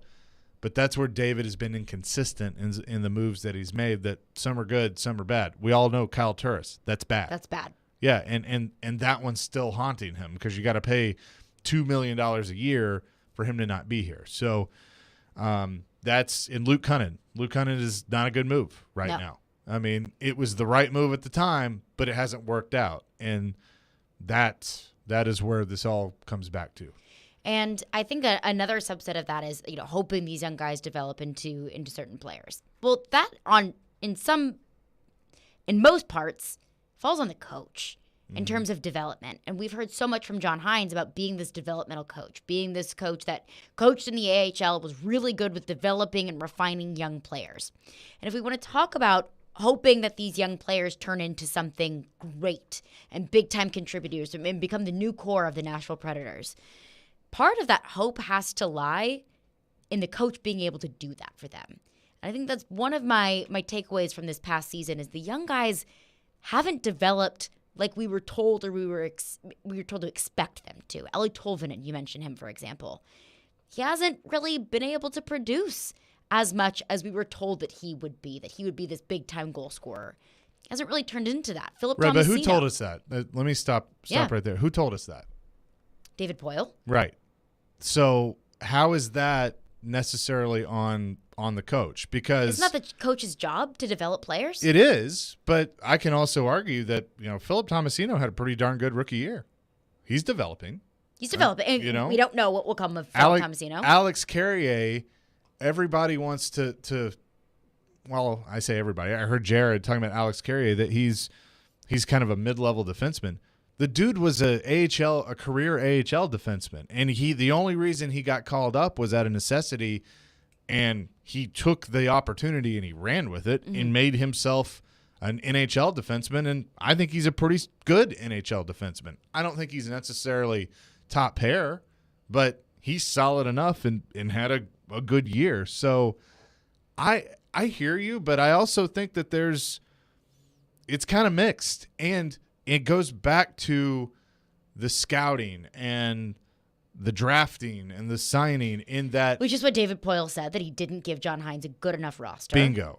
And that's what this is. Are these players not developing, or are they just getting mid-level players that are solid NHL players, but they're not those game-changing type players that, Adam referenced in his question to David Poile yesterday that you typically only get from the draft. And that's where they're at, and that's where the fan base is restless because it's like they're getting some good guys. And, Tanner Jeannot, who knows? The ceiling for Tanner Jeannot could be 24 goals a year, which, hey, Jared likes to hate on Craig Smith. Craig Smith was steady Eddie. He was streaky, but he was good for 20 goals a year or more. You need those guys. So if Tanner Jeannot is your 20 to 25 goal scorer, a year goal scorer, then okay, you'll take that. You need that. You need guys like that. But can you get the consistent 30 to 40 somewhere in there? If Forsberg's back, can John Hines help develop Forsberg? Because there's different stages of development. There's the Phil Tomasino development where you need a lot of coaching and you need a lot of film study. And then there's the Philip Forsberg of, okay, yeah, so you're doing that, do it better. Right. There's nothing I can teach you. That's just you. That you have to do that. So can he get him from a 42 goal scorer to a 50 goal scorer? That's the question. And that's what he mentioned yesterday. That's the hope. And I hear you. I hope that too. I hope that Philip Forsberg can be a 50-goal scorer. I hope that Matt Duchene can be a 50-goal scorer. I hope that Tanner Jeannot can continue to grow and develop from his great rookie year. I hope so too. But, you trust the people who can bring you in players that can back up that hope, and do you have a coach that you feel like can develop and facilitate that hope? That's all it is. Right. 615-737-1025 is our phone number. Coming up next, Jared compared David Poile to a certain someone that we all know in Nashville. I think he's more so like another Tennessee coach. I'll get into that coming up next. 615-737-1025. Stillman and Company, we're live on ESPN 102.5 The Game. The college football season never stops. ESPN college football analyst Trevor Manich joins Stillman and Company every Tuesday at 4:30. They've got to do what Nick Saban in Alabama has done so successfully over the last 10 years. Presented by Houston Clinic on Nashville's best sports talk. ESPN 102.5 The Game and the Game Nashville app. Gary Ashton here. I love hearing people say, don't sell without the intel, because it means they're really embracing our message. Now's a great time to sell your home in Nashville, but you need the intel only the Gary Ashton team can provide. Intel that helps you sell your home without any staging or showings. Intel to find your next home so you can sell your current one while the market's hot. Intel to win the buyer battle and cash in on your home equity now. Let everyone else get the same information and compete for the same properties, while you get the Intel edge with the Gary Ashton team, the official real estate team for your Tennessee Titans. And if you're looking for a great career, join our team. We added 65 new agents last year, and we want you to join us this year. Remember, don't sell without the Intel. And if you're looking for a great career, the Gary Ashton team wants you in 2022. Call 615-301-1650 or visit GaryAshton.com today. Empire Auto Parts has opened a brand new location in Nashville, Tennessee. They're hosting a hiring event with giveaways, sign-on bonuses, and more, happening at Holiday Inn Express at the Crossings, 201 Crossings Place, May 16th through 20th, from 9 a.m. to noon or 2 to 5. Empire Auto Parts offers hourly pay, full benefits, 401k matching, and more. Current job openings for warehouse associate, delivery drivers, customer service agents, account managers, and dispatchers. Apply now on Indeed at Empire Auto Parts Inc. Jobs or visit their website at EmpireAutoParts.com. There are jewelry stores, and then there's Genesis Diamonds, the cutting-edge industry leader, the pioneer. It's no secret that jewelry stores across America watch what Genesis is doing. Genesis was the first to offer a free lifetime warranty, the first to offer a 110% diamond upgrade guarantee, the first to offer aggressive long-term zero-interest financing. And Genesis is always on the cutting edge in design and fashion. The styles other jewelers say are new and exciting were new and exciting for us 4 years ago. Genesis has the fashion-forward brands other stores aren't even allowed to carry. It's no wonder you see jewelers from other cities coming to Genesis to see what we're all about, and even buy their wives' jewelry from us. For selection, quality, service, warranties, and guarantees, Genesis leads. Others follow. So for diamonds, engagement rings, exclusive designer jewelry for any occasion, don't compromise. Come to the jeweler that sets the industry standards year after year. Genesis Diamonds and pre-owned Rolexes. Green Hills and Cool Springs. Papa Roach. Falling in reverse. The Rockzilla Tour with very special guests, Hollywood Undead and Bad Wolves. August 31st, Nashville Municipal Auditorium. Papa Roach. Falling in reverse. On sale now at LiveNation.com. Never miss a moment of the show. What is this? Check it out. Subscribe to the Stillman & Company podcast on iTunes, Spotify, and wherever you get your podcasts. You're listening to Stillman & Company. Sounds like this has been a game-changing day for all of us. Presented by TriStar Moving. On ESPN. 102.5 and 106.3 The Game. And on the Game Nashville app.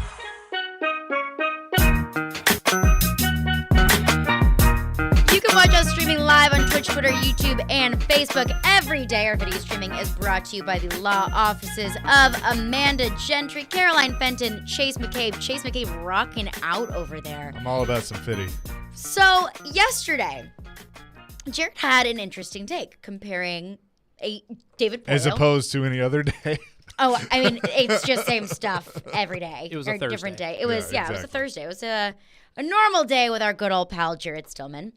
But he had a comparison, and while I see part of where he's coming from, while I see his underlying point, I don't necessarily agree with the ultimate outcome. So this is what Jared had to say yesterday, comparing David Poyle to a certain someone that we may all know but not necessarily love here in Nashville. Everybody knows I'm not a Jeff Fisher fan because, you know, the great fallout between Jeff and Floyd. We all know whose side I'm on. But, I mean, I thought that Jeff and Floyd deserved to go in the Titans Ring of Honor together. Jeff does deserve to be in the Titans Ring of Honor. Just like David Poyle's name should hang from the top of Bridgestone Arena for forever. And yet when you think, or when I think of Jeff Fisher, I think of mediocrity with some pretty good highlights. When you think of David Poyle, what will you think about? If David Poyle, and nobody could have forecasted, you know, what would have happened 2020, 2021, 2022. It's hard to know these things. But in 2018, 2019, David Poyle had it all. David Poyle had built the Nashville Predators. David Poyle had carried them through the expansion age where they had no money from ownership and they had no fan support into a new era where they were a good team, they had good ownership, they had great fans. He was general manager of the year. He was inducted into the U.S. Hockey Hall of Fame. He had turned this thing into one of the more respected franchises in the league. Remember those parties out there on Broadway during the Cup final? I mean, everybody was talking about how Nashville had taken the league by storm. They got Charles Barkley to a game, and Barkley was on TV saying, man, I've never heard it this loud since 1990s with the Chicago Bulls. And that's what it was. And David was the toast of the town, and David could do no wrong. And I remember when they traded a first-round pick in 2018 for Ryan Hartman, and I thought that was freaking crazy. And I criticized the move. And everybody, I can't tell you whether it was the phone lines, whether it was Twitter, whatever, that was just flooding me with, I'll trust David over you. It was almost like a church. It was like, let's bow down to the church of David Poyle, all-time winningest general manager, GM of the year, President's Trophy, U.S. Hockey Hall of Fame. He had it all. And the last couple of years, I think, have been drug out so long that, I hate to say it, I kind of feel like when all's said and done with David Poyle, we'll remember him the way that we remembered Jeff Fisher. So, Jarrett's take was David Poyle and Jeff Fisher kind of have very similar careers. Mm-hmm. Flashes of success, but also flashes of not a lot of success. And ultimately, and at the end of the day, I would say that we all have a pretty negative taste in our mouth, bad taste in our mouth, negative outlook about Jeff Fisher. He's in the Titans Ring of Honor. But at the end of the day, I don't think that you would ask anyone on the streets of Nashville, or really football fans in general, ask them about Jeff Fisher, and they would say, oh, yeah, good guy, good career.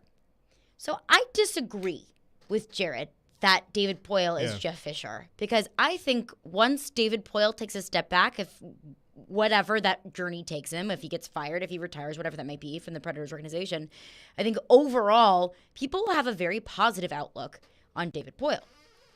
I think rather than Jeff Fisher, I think David Poyle is Philip Fulmer. David Poyle brought this team from the very birth of the team up to being in the Cup final. He brought this team more success than it has ever seen. You look at Philip Fulmer. He brought Tennessee a national championship. Right. He brought Peyton Manning to Tennessee. Yep. He made Tennessee a national contender, not just an SEC contender, not just an SEC East contender, made them a national contender. Yep. And then after that, he had flashes of greatness. They went 9-3, 8-4, 11-2, 8-5, 10-3 the following 5 seasons after that national championship. They only won one bowl in that 5-year span. And then, of course, his final season, they went 5-7 in his last few years at Tennessee. He had some winning seasons, some losing seasons. But overall, I think Philip Fulmer probably outstayed his welcome for a few years because of the success that he brought to Tennessee. And he got fired because it had to be done, albeit a couple years late. He brought the team so much success early on. He afforded himself probably a few more years than he really deserved.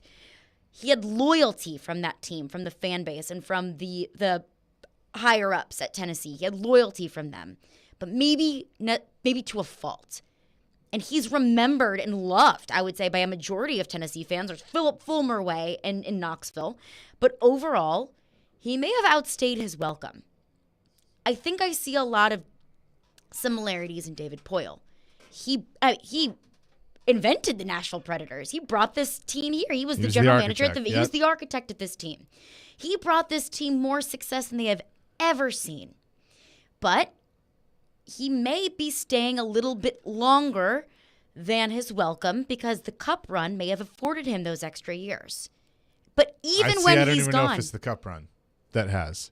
See, but you have hit something that has sparked something in my head. I see a light bulb with this, because when I sat there yesterday and listened to David, and I've talked to David and listened to David for a lot over the years, I don't know if I have ever, everybody will say like, oh, this, he needs to get fired or this is going to happen. And my response is, whether that's true or not, it's not going to happen. Correct. Because he has done enough to earn the right in the organization's eyes. And in some ways I agree with it. Some ways I don't. But he's done enough to earn the right that he will say when it's time. Mm-hmm. Now, I think that if things continue on the path that they're on, then he's probably going to have to get told that it's time. But we'll see. We'll see how that works out. Mm-hmm. But you bring the comparison. Jared brought the comparison of Jeff Fisher. Mm-hmm. You brought up Philip Fulmer. And I think both of those are interesting because when did things change? Things changed with Jeff when the organization gave him more power and put him on equal playing field with Floyd. Mm-hmm.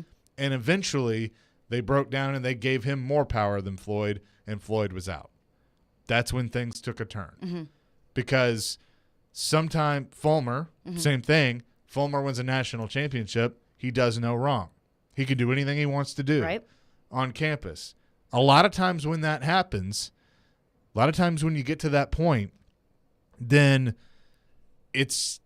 you can't handle all the power. It's like there is way too much power. Now, where I think there's a difference is I don't think Poyle is that way. I don't think he is power hungry like Jeff could be or Philip could be. Right. I don't see that.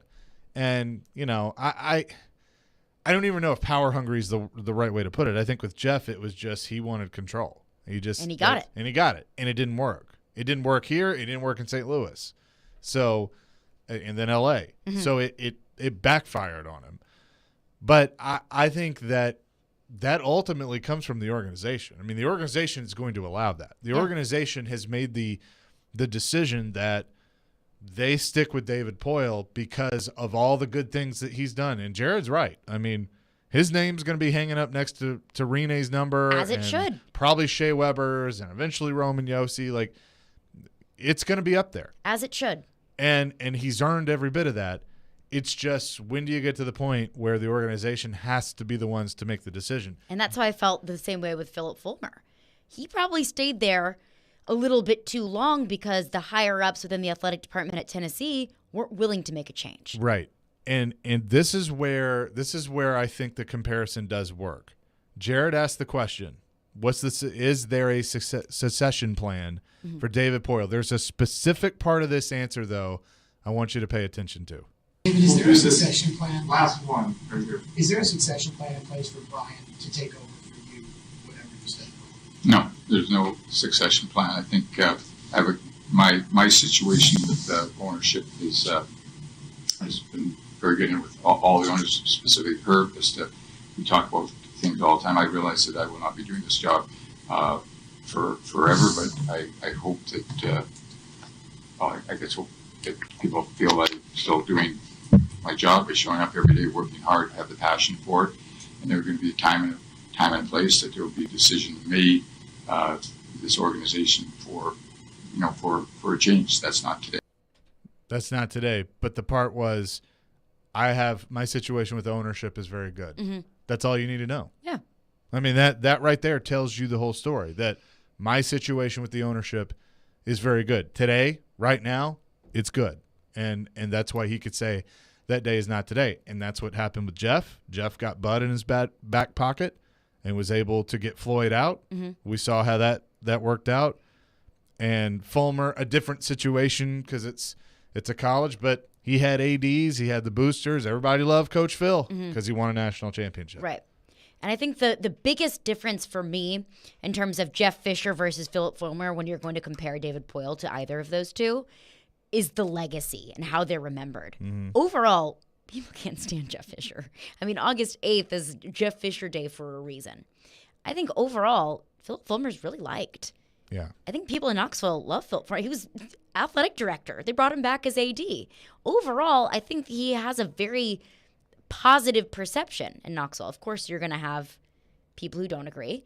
But I think that once David Poyle is no longer in his role, people are going to have a very positive perception of him. And I think that's the biggest difference between Jeff Fisher and Philip Fulmer, and why I think that he is more Phil Fulmer than he is Jeff Fisher is because of how he will continue to be beloved by this team. Fulmer has the title so that he can wipe the end out because he has the title. He was even able to survive the Jeremy Pruitt fiasco and how he handled that because he's got the natty. Which was handled poorly, but terrible. But yeah. He's still got 98. Fisher doesn't have, and Poyle didn't have a championship either. They're similar because they both got there. Different. He got there, but I also think that Poyle is afforded a little bit more grace because he was the one and only. Yeah, and look, Jeff, the mediocrity, whatever. He still had 3 13-3 seasons, an 11-5, a 12-4, and a 10-6. And brought that franchise more success than it had ever had. So, still not bad. Right. It's not bad, but I don't think that people in general like Jeff Fisher. It depends on who you ask. That is true.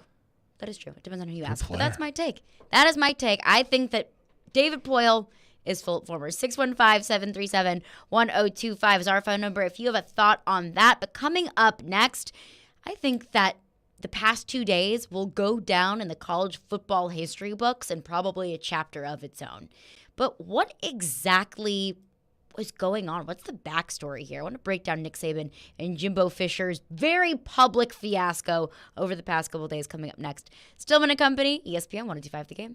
If you're on the road between downtown Nashville, they're still in good shape to make the playoffs. And I-840. Players make it clear they don't want to be somewhere anymore. There's a new way to hear all your favorite shows and sports programming on 102.5 The Game. I go back to that play and I shake my head. What I was worried about is that they were still just going to keep the goal. It's 106.3 FM. Think about all the good Titans teams. This is very much so a run-first offense. Now you have two choices to hear Nashville's best sports talk. Check out 106.3 now and add it as a favorite. The versatile Kubota B-Series is a do-it-all tractor, part of our under 100 horsepower tractor lineup rated #1 for reliability. You can run powerful attachments that can be easily switched out. The Kubota B-Series. Talk to your local Kubota dealer today to schedule a demo. Go to KubotaUSA.com for full disclaimer.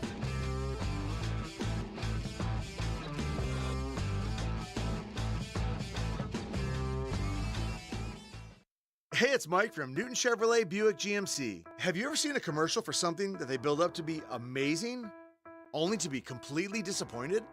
You have these high expectations and then boom, all the wind taken from your sails. The product isn't what you expected, and you end up feeling let down and maybe even lied to. Sound familiar? So many car dealers promise more than they can deliver, and you end up with extra fees and your payments end up higher than you expected. You don't get that when you shop at Newton. The price you see on the site is the price you pay at the store. You can even work your deal online with Newton FastPass. We want all our customers to have a VIP buying experience. You don't have to take our word for it. Hundreds of our customers leave reviews online each month, talking about our honest and transparent buying experience. The proof is in the pudding. Come see for yourself. Shop and buy online with Newton FastPass at NewtonChevroletBuickGMC.com. See website for details. Pudding Pop, Bomb Pop, kingofpop.org.net.com.edu.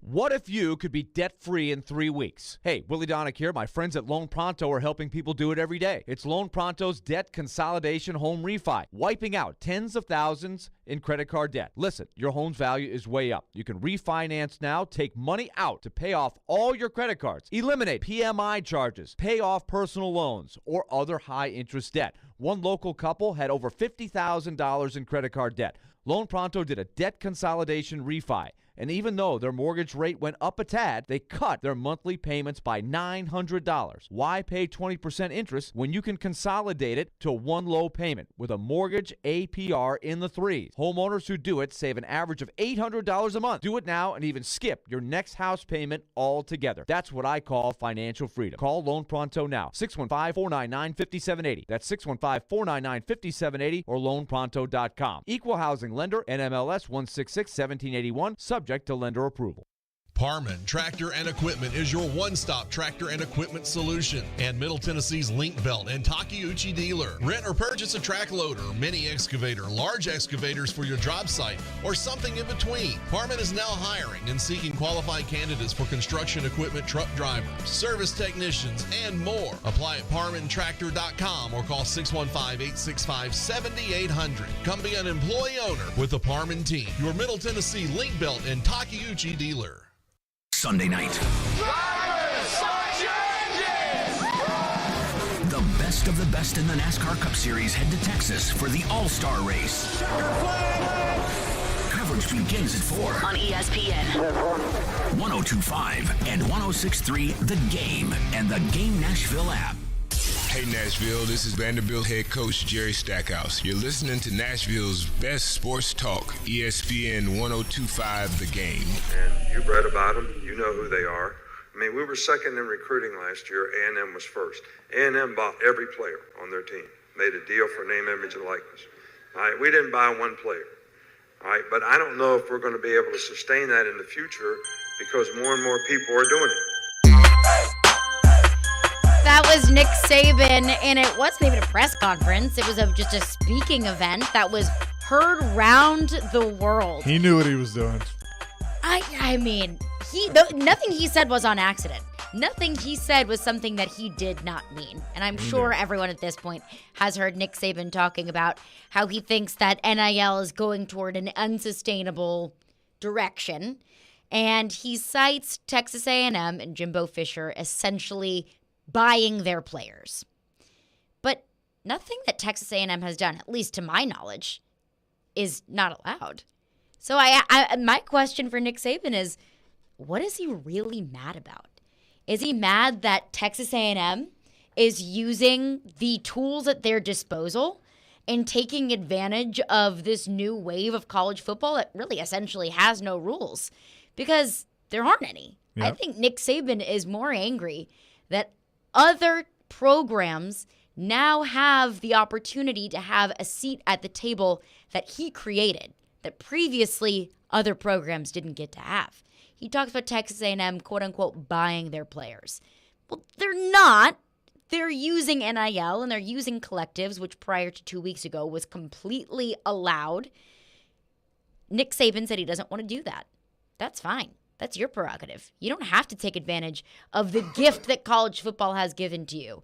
But really, he doesn't want to do that. His quarterback, before he played any meaningful snap, made $1 million. And this time last year, he was flaunting the fact that Bryce Young had a 7-figure deal with NIL. Right. Now he's saying that Texas A&M is buying their players.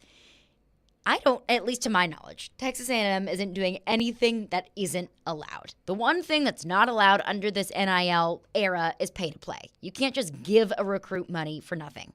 There has to be some sort of quid pro quo agreement, whether that's $7 million for a single Instagram post.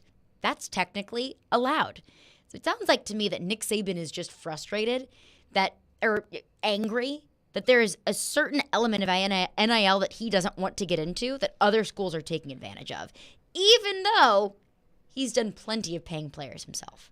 See, I don't think you're off. I don't think you're wrong there. But there's one petty factor that nobody has brought up. It's all so petty. Nobody has brought this up, and I've been very surprised, and I thought you might be the one to do it. What did Jimbo do last season? He beat Nick Saban. He beat Nick Saban. He became the first. He was the first assistant.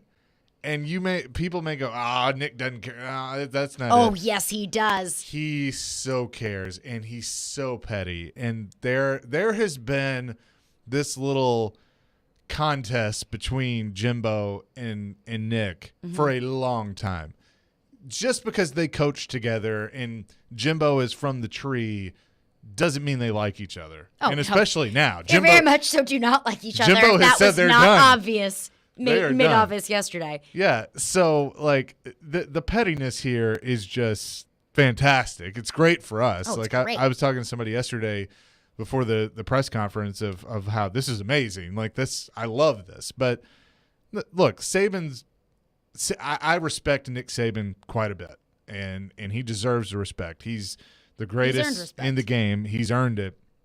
But he's also a hypocrite. So it just, and most college coaches are. They all do it. Mm-hmm. They're all paying players now. Oh, yeah. It's never been on the up and up. It's not going to be on the up and up as long as the NCAA and all these Power 5 conferences allow it to be this way, which why would they change it? They're making billions. Right. So why would they care and change and worry about morals at this point?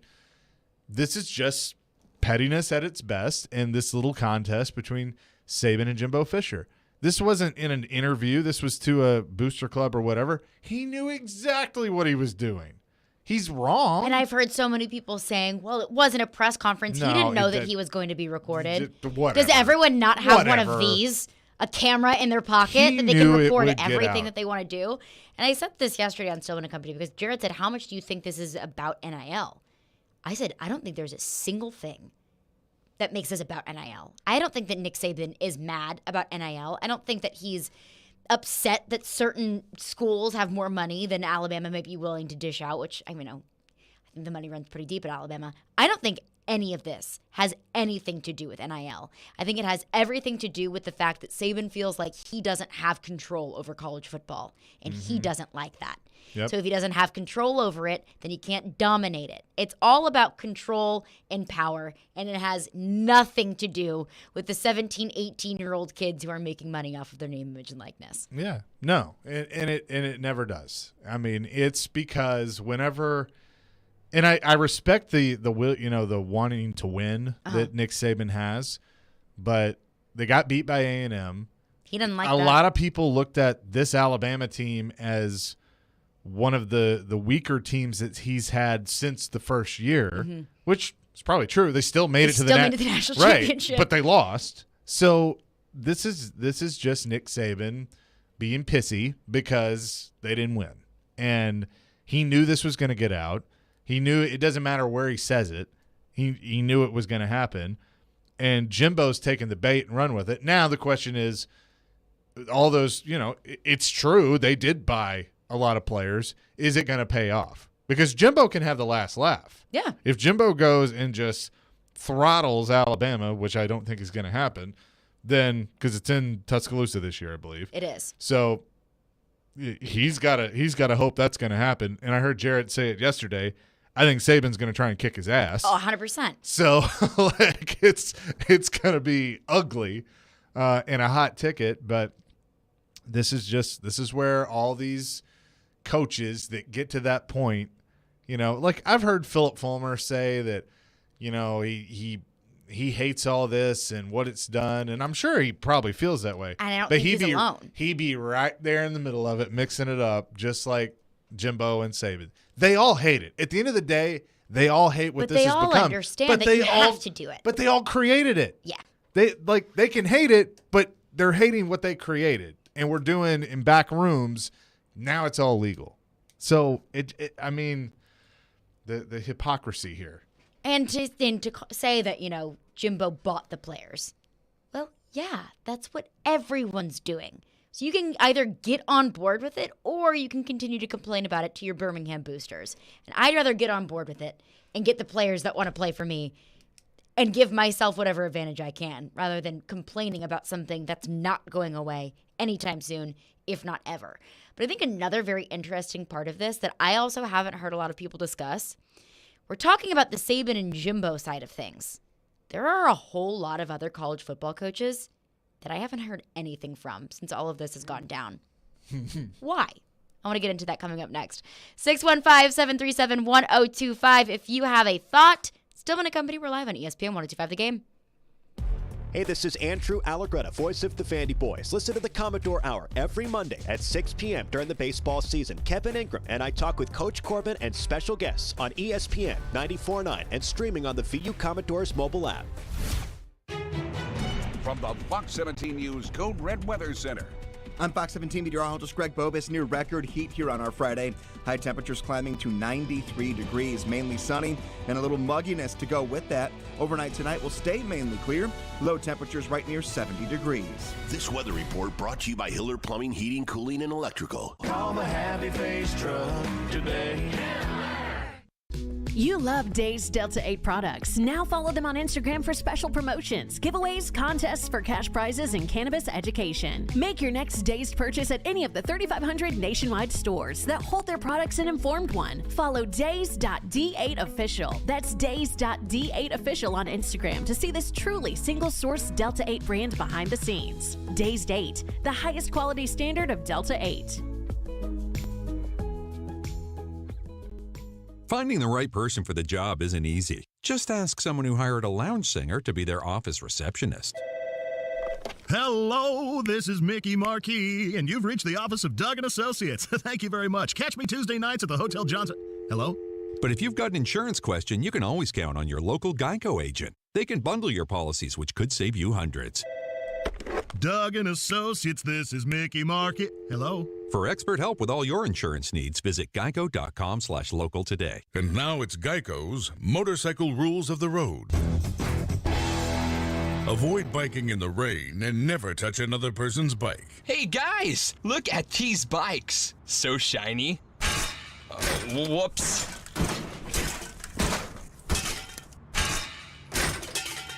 I'm gonna leave a note. Oh gosh, there's more. And the rule to saving on motorcycle insurance is, in 15 minutes, Geico could save you 15% or more. Cutting the price of your wireless bill feels good. Really good. Actually, it feels great. You should try it out. So cut your bill by switching to Straight Talk Wireless. Now offering our $45 Silver Unlimited plan with 5 gigabytes of hotspot and nationwide 5G on America's largest, most dependable networks. The $45 Silver Unlimited plan from Straight Talk. Straight Talk Wireless. No contract, no compromise. A month equals 30 days. See terms and conditions at straighttalk.com. 5G capable device required. Actual availability, coverage, and speed may vary.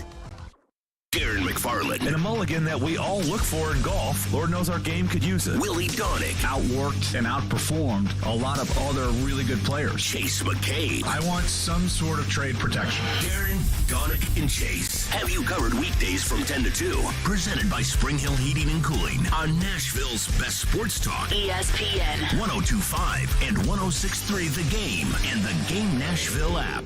You're listening to Stillman and Company. Presented by TriStar Moving. On ESPN 102.5 and 106.3 The Game and on the Game Nashville app. Collectives, schools, programs, collectives, universities, collectives. Are you aware of what they do, how they go about it, and so forth? Okay. So you have no knowledge of any of They have collectives. I know there's a collective here. I don't know who's got what, when's got what. Had no idea last year. That is not what we do or what we're about. I was going to say, that's by design, you saying, hey, I'm staying out of this. Yeah, I mean, how am I going to, I have no sponsorships in those things. And that's the truth. Listen, I'm going to tell you one thing. You can call me anything you want to call me. You ain't calling me a cheat. I don't cheat and I don't lie. So I learned that when I was a kid. If you did, the old man slapped you side of the head. Maybe somebody should have slapped him. Jimbo Fisher with what has to be the greatest college football press conference of all time. Oh. I'm a man, I'm 40s up there. But this has got to beat that. His rant on Blue Bible was pretty good. And saying that Nick Saban should be slapped, he called him God twice. He kept using the word despicable, called him a narcissist. Jimbo Fisher came for blood yesterday. And I don't blame him. Nick Saban made some accusations against Jimbo Fisher, and Jimbo Fisher's not going to be a sitting duck. But I have a feeling those are a lot of feelings that have been simmering over the years since their tenure together at LSU. But we've heard the Jimbo Fisher side of things, we've heard the Nick Saban side of things. But what I think is interesting, we haven't heard from anyone else. Deion Sanders chimed in, and because Nick Saban mentioned Deion Sanders, but other than that, we haven't heard from anyone else. It's probably a good thing. And I think that's for a couple reasons. One, I think it's because they agree with both coaches. I think because there's probably very few coaches, college football coaches right now, that actually like NIL. Sure, they're probably glad that players can now benefit and get their share of what is rightfully theirs. But now it's just this whole new world and a whole new aspect of recruiting and management that the coaches now have to deal with that they never had to in the past. So I'm sure Nick Saban being frustrated in the era of NIL, he's not alone there.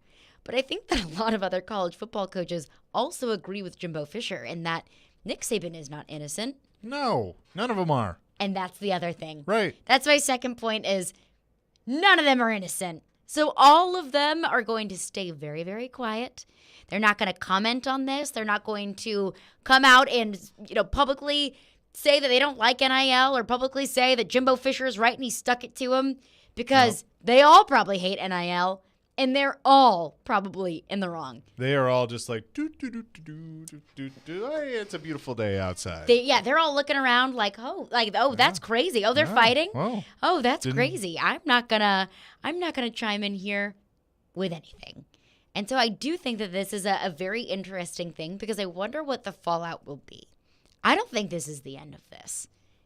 And I do wonder if... No, of course not. It's not the end of this. the end. I wonder if Nick Saban and Jimbo Fisher open some sort of Pandora's box and open some sort of, microscope or open the ears of someone who maybe be looking into certain things. And I don't know what that might be, whether that's looking into the past of Nick Saban or looking into the specifics of NIL, because the NCAA a few weeks ago came out and said that collectives are no longer allowed. Okay. Like, what does that really mean? They did something. Wow. They did something. And the NCAA continues to just do things to do things. Because they said, okay, collectives are no longer allowed, which one I think is very interesting that they say that. And then Nick Saban comes out and says he doesn't like collectives. Interesting. And also, how are you going to prove that? How are you going to prove that a collective paid a recruit rather than a regular old NIL deal? You can't prove it. They're not going to look into it. And then if the NCAA comes out and says, okay, well, you got paid by a collective, you ex-player for Alabama, Auburn, whatever that might be, you are suspended for the rest of the season. Well, there's going to be lawyers that get involved there. And they're going to hop on that very, very quickly. There's really no way to prove it. So I do wonder, what is the falling out of this? Beyond just Jimbo and Saban, what comes next? That's a good question. I mean, eventually there's going to have to be some sort of regulations where this isn't the Wild Wild West, because that's what it is, and that's what everybody knew it would be. And the problem is you have politicians that are now wanting to get involved and make it a political thing, which is the last thing that you want, but it's because the NCAA doesn't do anything. Right. And they do they things don't when they're not supposed to do things, and they don't do things when they really should regulate. They do things when they get forced to. Right. When it's like, oh no, what do we do? Oh, okay, you can't have collectives anymore. Oh, well, great. Okay, good one. You let this stuff go on for a year and a half. You showed but us. Whatever. Let's go to your phones. Phone lines driven by Wilson. Bill is up next. Hey, I was just going to say, Nick Saban's just mad now.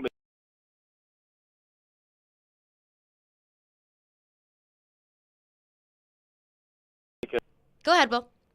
No, I was just going to say, and also, it's kind of turnabout fair play for Nick Saban because all the top recruits that he has recruited over the years that have been, just backup players and never got to see any playing time at all that would have had a better future and a better career somewhere else.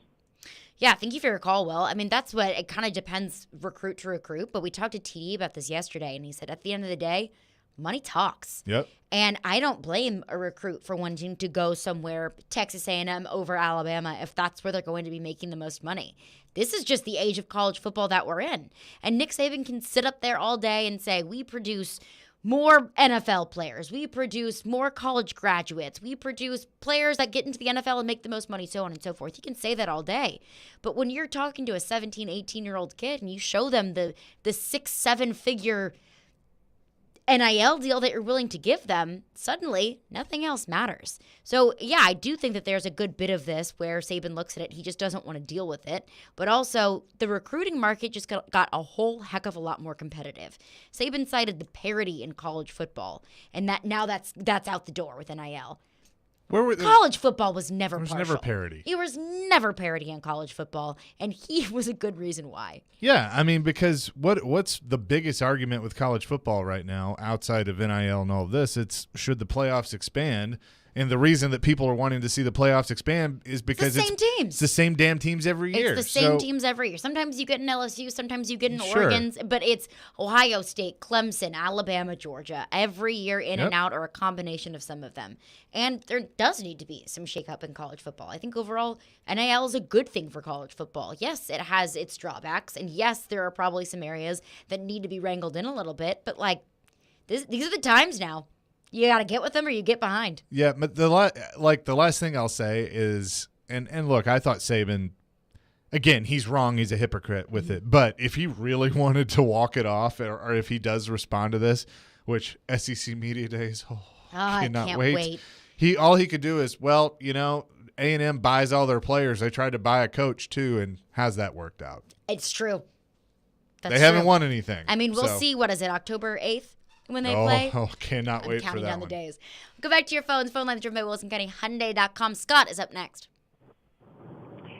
Yeah, the other day when Saban was talking, the only thing I heard was Jimbo Fisher got one more 5-star player than I did, and I'm mad about it. He just sounded like a big whiny crybaby. Learn how to do the NIL stuff or get out of coaching.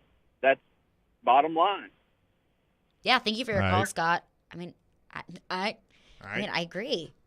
These are the times. And is this what's going to drive him out? That he either doesn't want to fully or can't play this game? I don't know.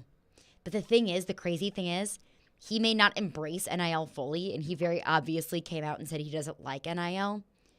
But I don't think that this is going to be the thing that brings Alabama down from grace. I don't think this is going to be the thing that takes Alabama off the pedestal. Alabama's still going to get recruits. Nick Saban is still Nick Saban. Yes, there are going to be some players that maybe historically would have gone to Alabama because they're the best players in the nation, and Auburn, Texas A&M, Georgia are offering them more money. They may go elsewhere. But I don't think that this is going to deter recruits from Alabama. It's still Alabama. It's still Nick Saban. And they had the most down year since his first year at Alabama. And they still ended up in the national championship.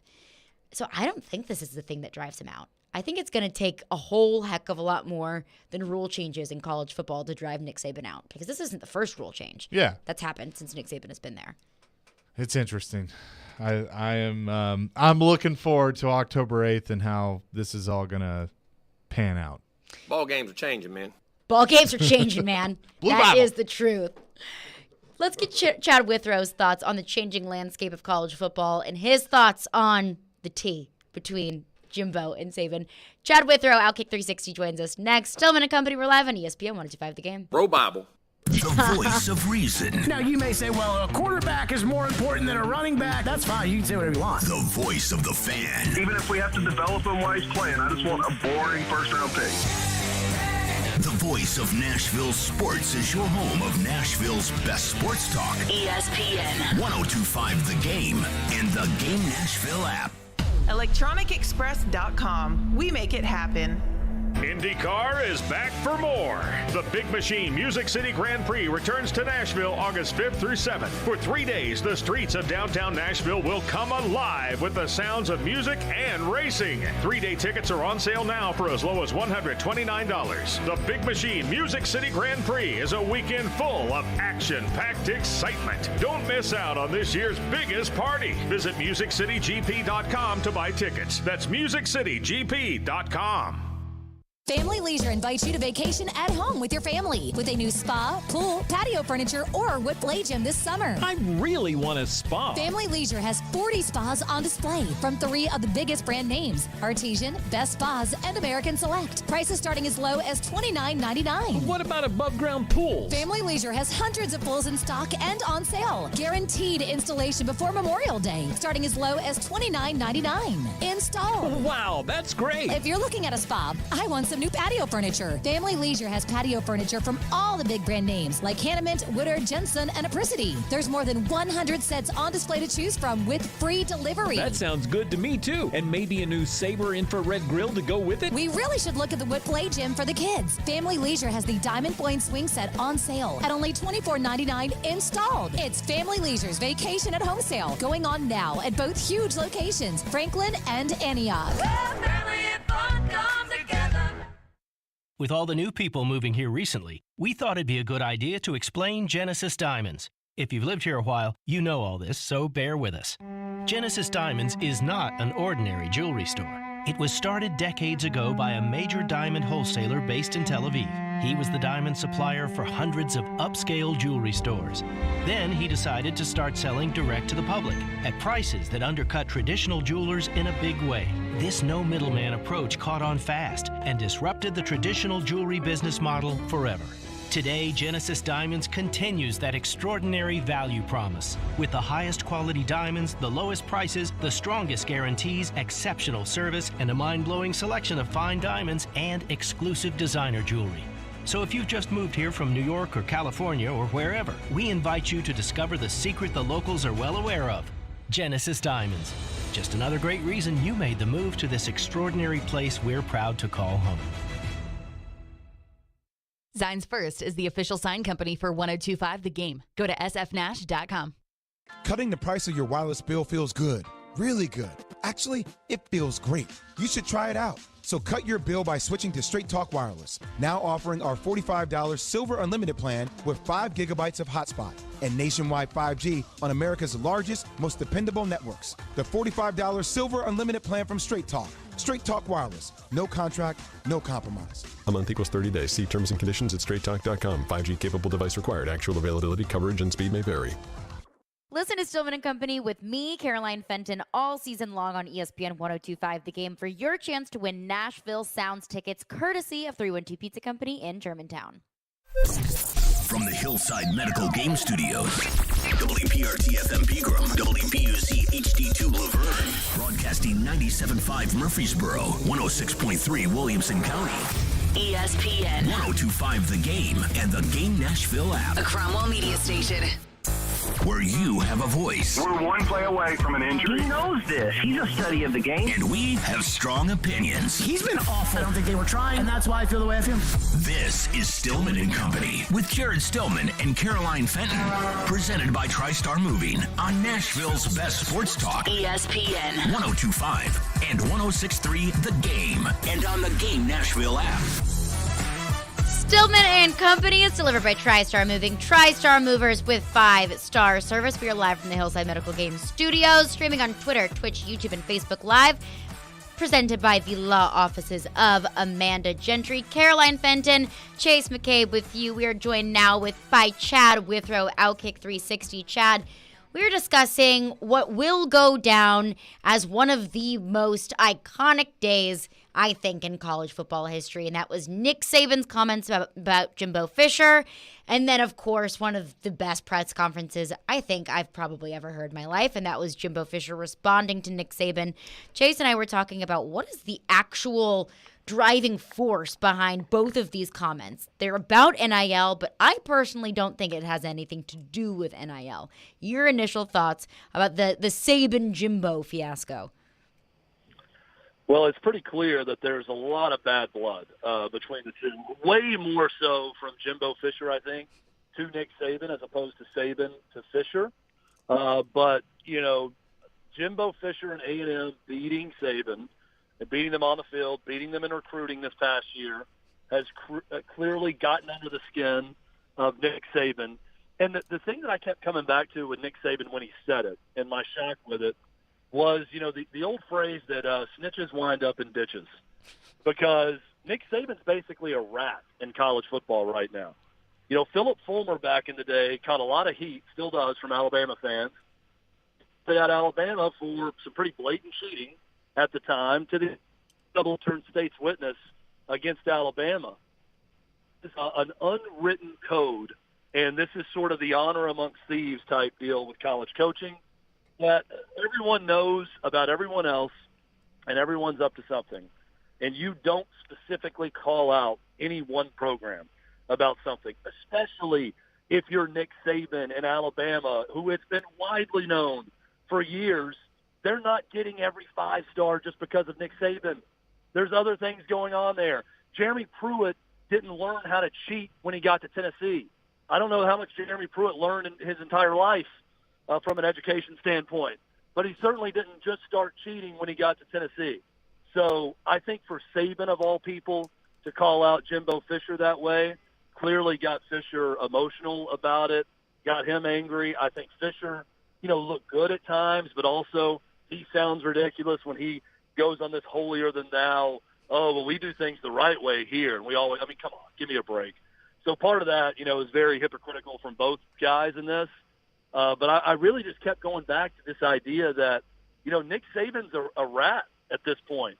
And I think it's going to follow him for a while amongst coaches in college football that, you just don't do that. You don't come right out and make an accusation like that against a program if you don't have proof, and you especially don't do it publicly.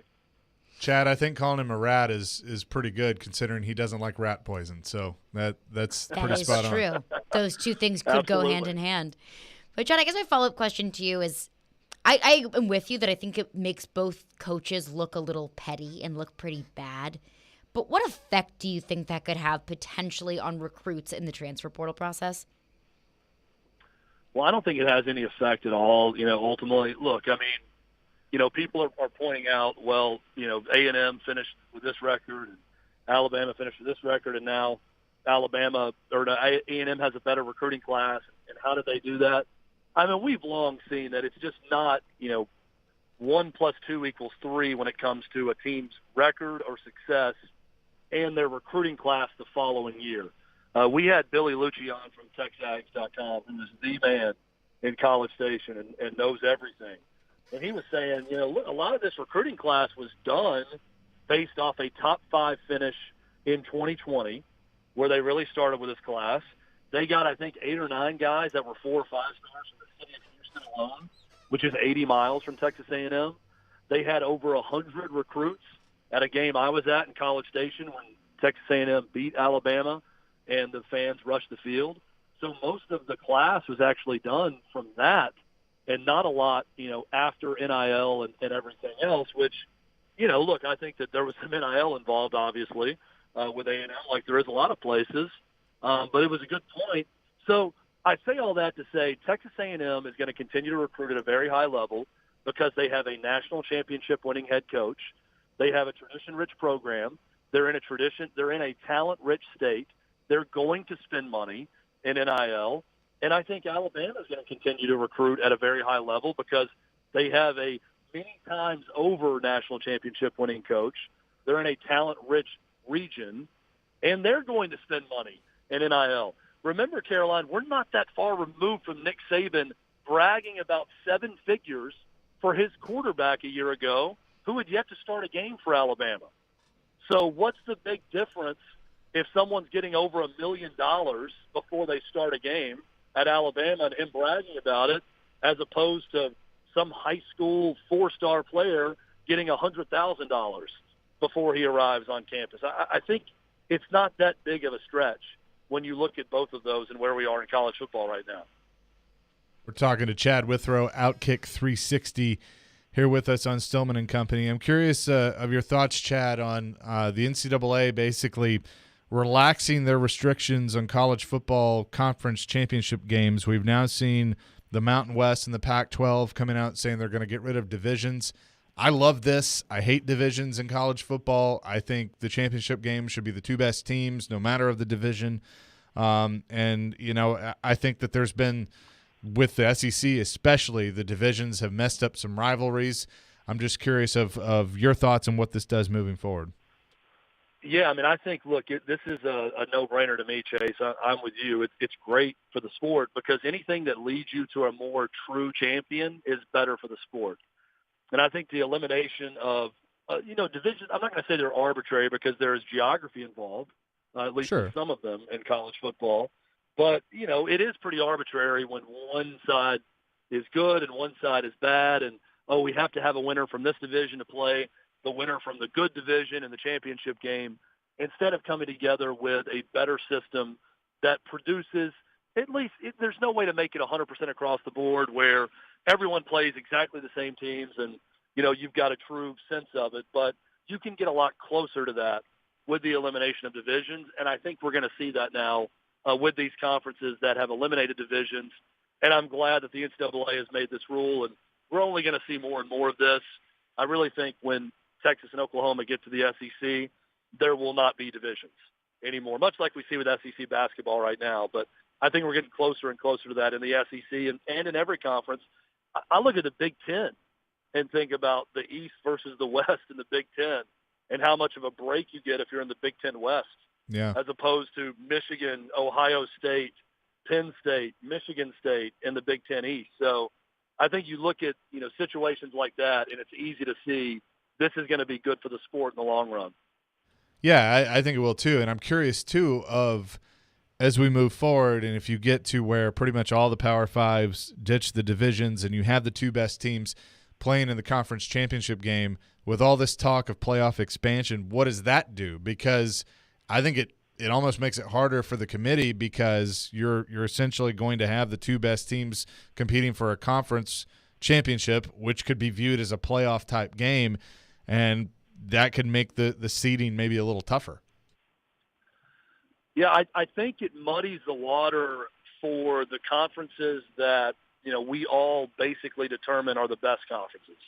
And so what I mean by that is typically, and we've seen it in recent years, it's the SEC, then it's the Big Ten, and then it's everyone else. I mean, the ACC's had a couple of flashes here and there. We've seen the Big 12 do some things, but it's really going to come down to, let's say it's a two-game tournament.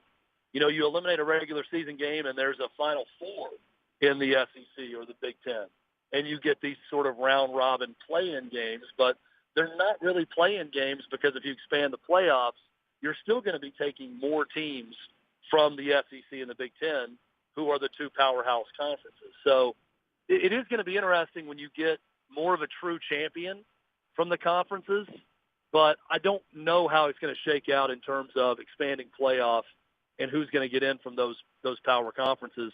Now, in the lesser ones, or at least the ones that are lesser right now, Pac-12, maybe the Big 12, yeah, I think it will feel a lot more like a play-in game, but it basically is now. It's either a play-in game in those conferences, or they have no shot, even the winner of the championship, to get into the playoffs. Chad Witherow is with us, Outkick 360. Chad, last one for you on the college football front. And reference to the Jimbo Fisher, Nick Saban, drama. Haven't heard anything from any other college coaches, and I think that's a very, very strategic move. Do you think we will hear anything from them anytime soon? Are you saying in regards to what he's saying about A&M, or talking about Nick Saban? What he's saying about A&M. Yeah, I think Nick Saban is a rat. I mean, I don't think you're going to hear anything from other college coaches. No one's going to jump in. I mean, Kirby Smart likes Nick Saban, from what I can tell. Respects him. I don't think you're going to see Kirby Smart jump into this and say, he's right. Jimbo Fisher is cheating, and he's doing this, this, and this. I mean, it's an honor amongst thieves that you don't call out a program specifically unless you have the proof. And I think Saban's alone on an island on this one. He doesn't apologize often. The fact that he came out the next day and said, I should not have named anyone specifically, tells you he was sorry about it, tells you that he's in the wrong. And I really don't think we're going to see anyone else talking about it. I think this is a grabs popcorn moment across college football. I think everyone is sitting around and enjoying this. We had Clark Lee in studio today from Vanderbilt, and this was after supposedly Greg Sankey put out a gag order to SEC coaches saying don't do interviews because they're going to ask you about Saban and Fisher, and we don't want you talking about it.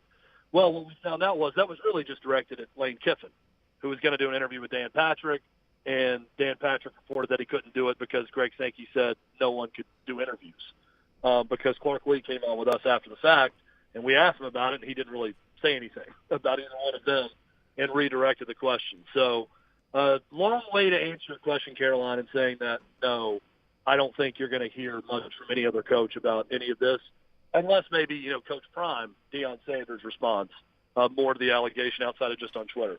Oh, well, I mean, grab your popcorn for that one, too. But, yeah, I'm with you. I think part of it is, too, I think every other college football coach is just as guilty as anything else that Jimbo is accusing Nick Saban of doing. So I think they're all staying pretty hush-hush and letting them hash out their own stuff publicly and just kind of sitting back and letting them do their thing.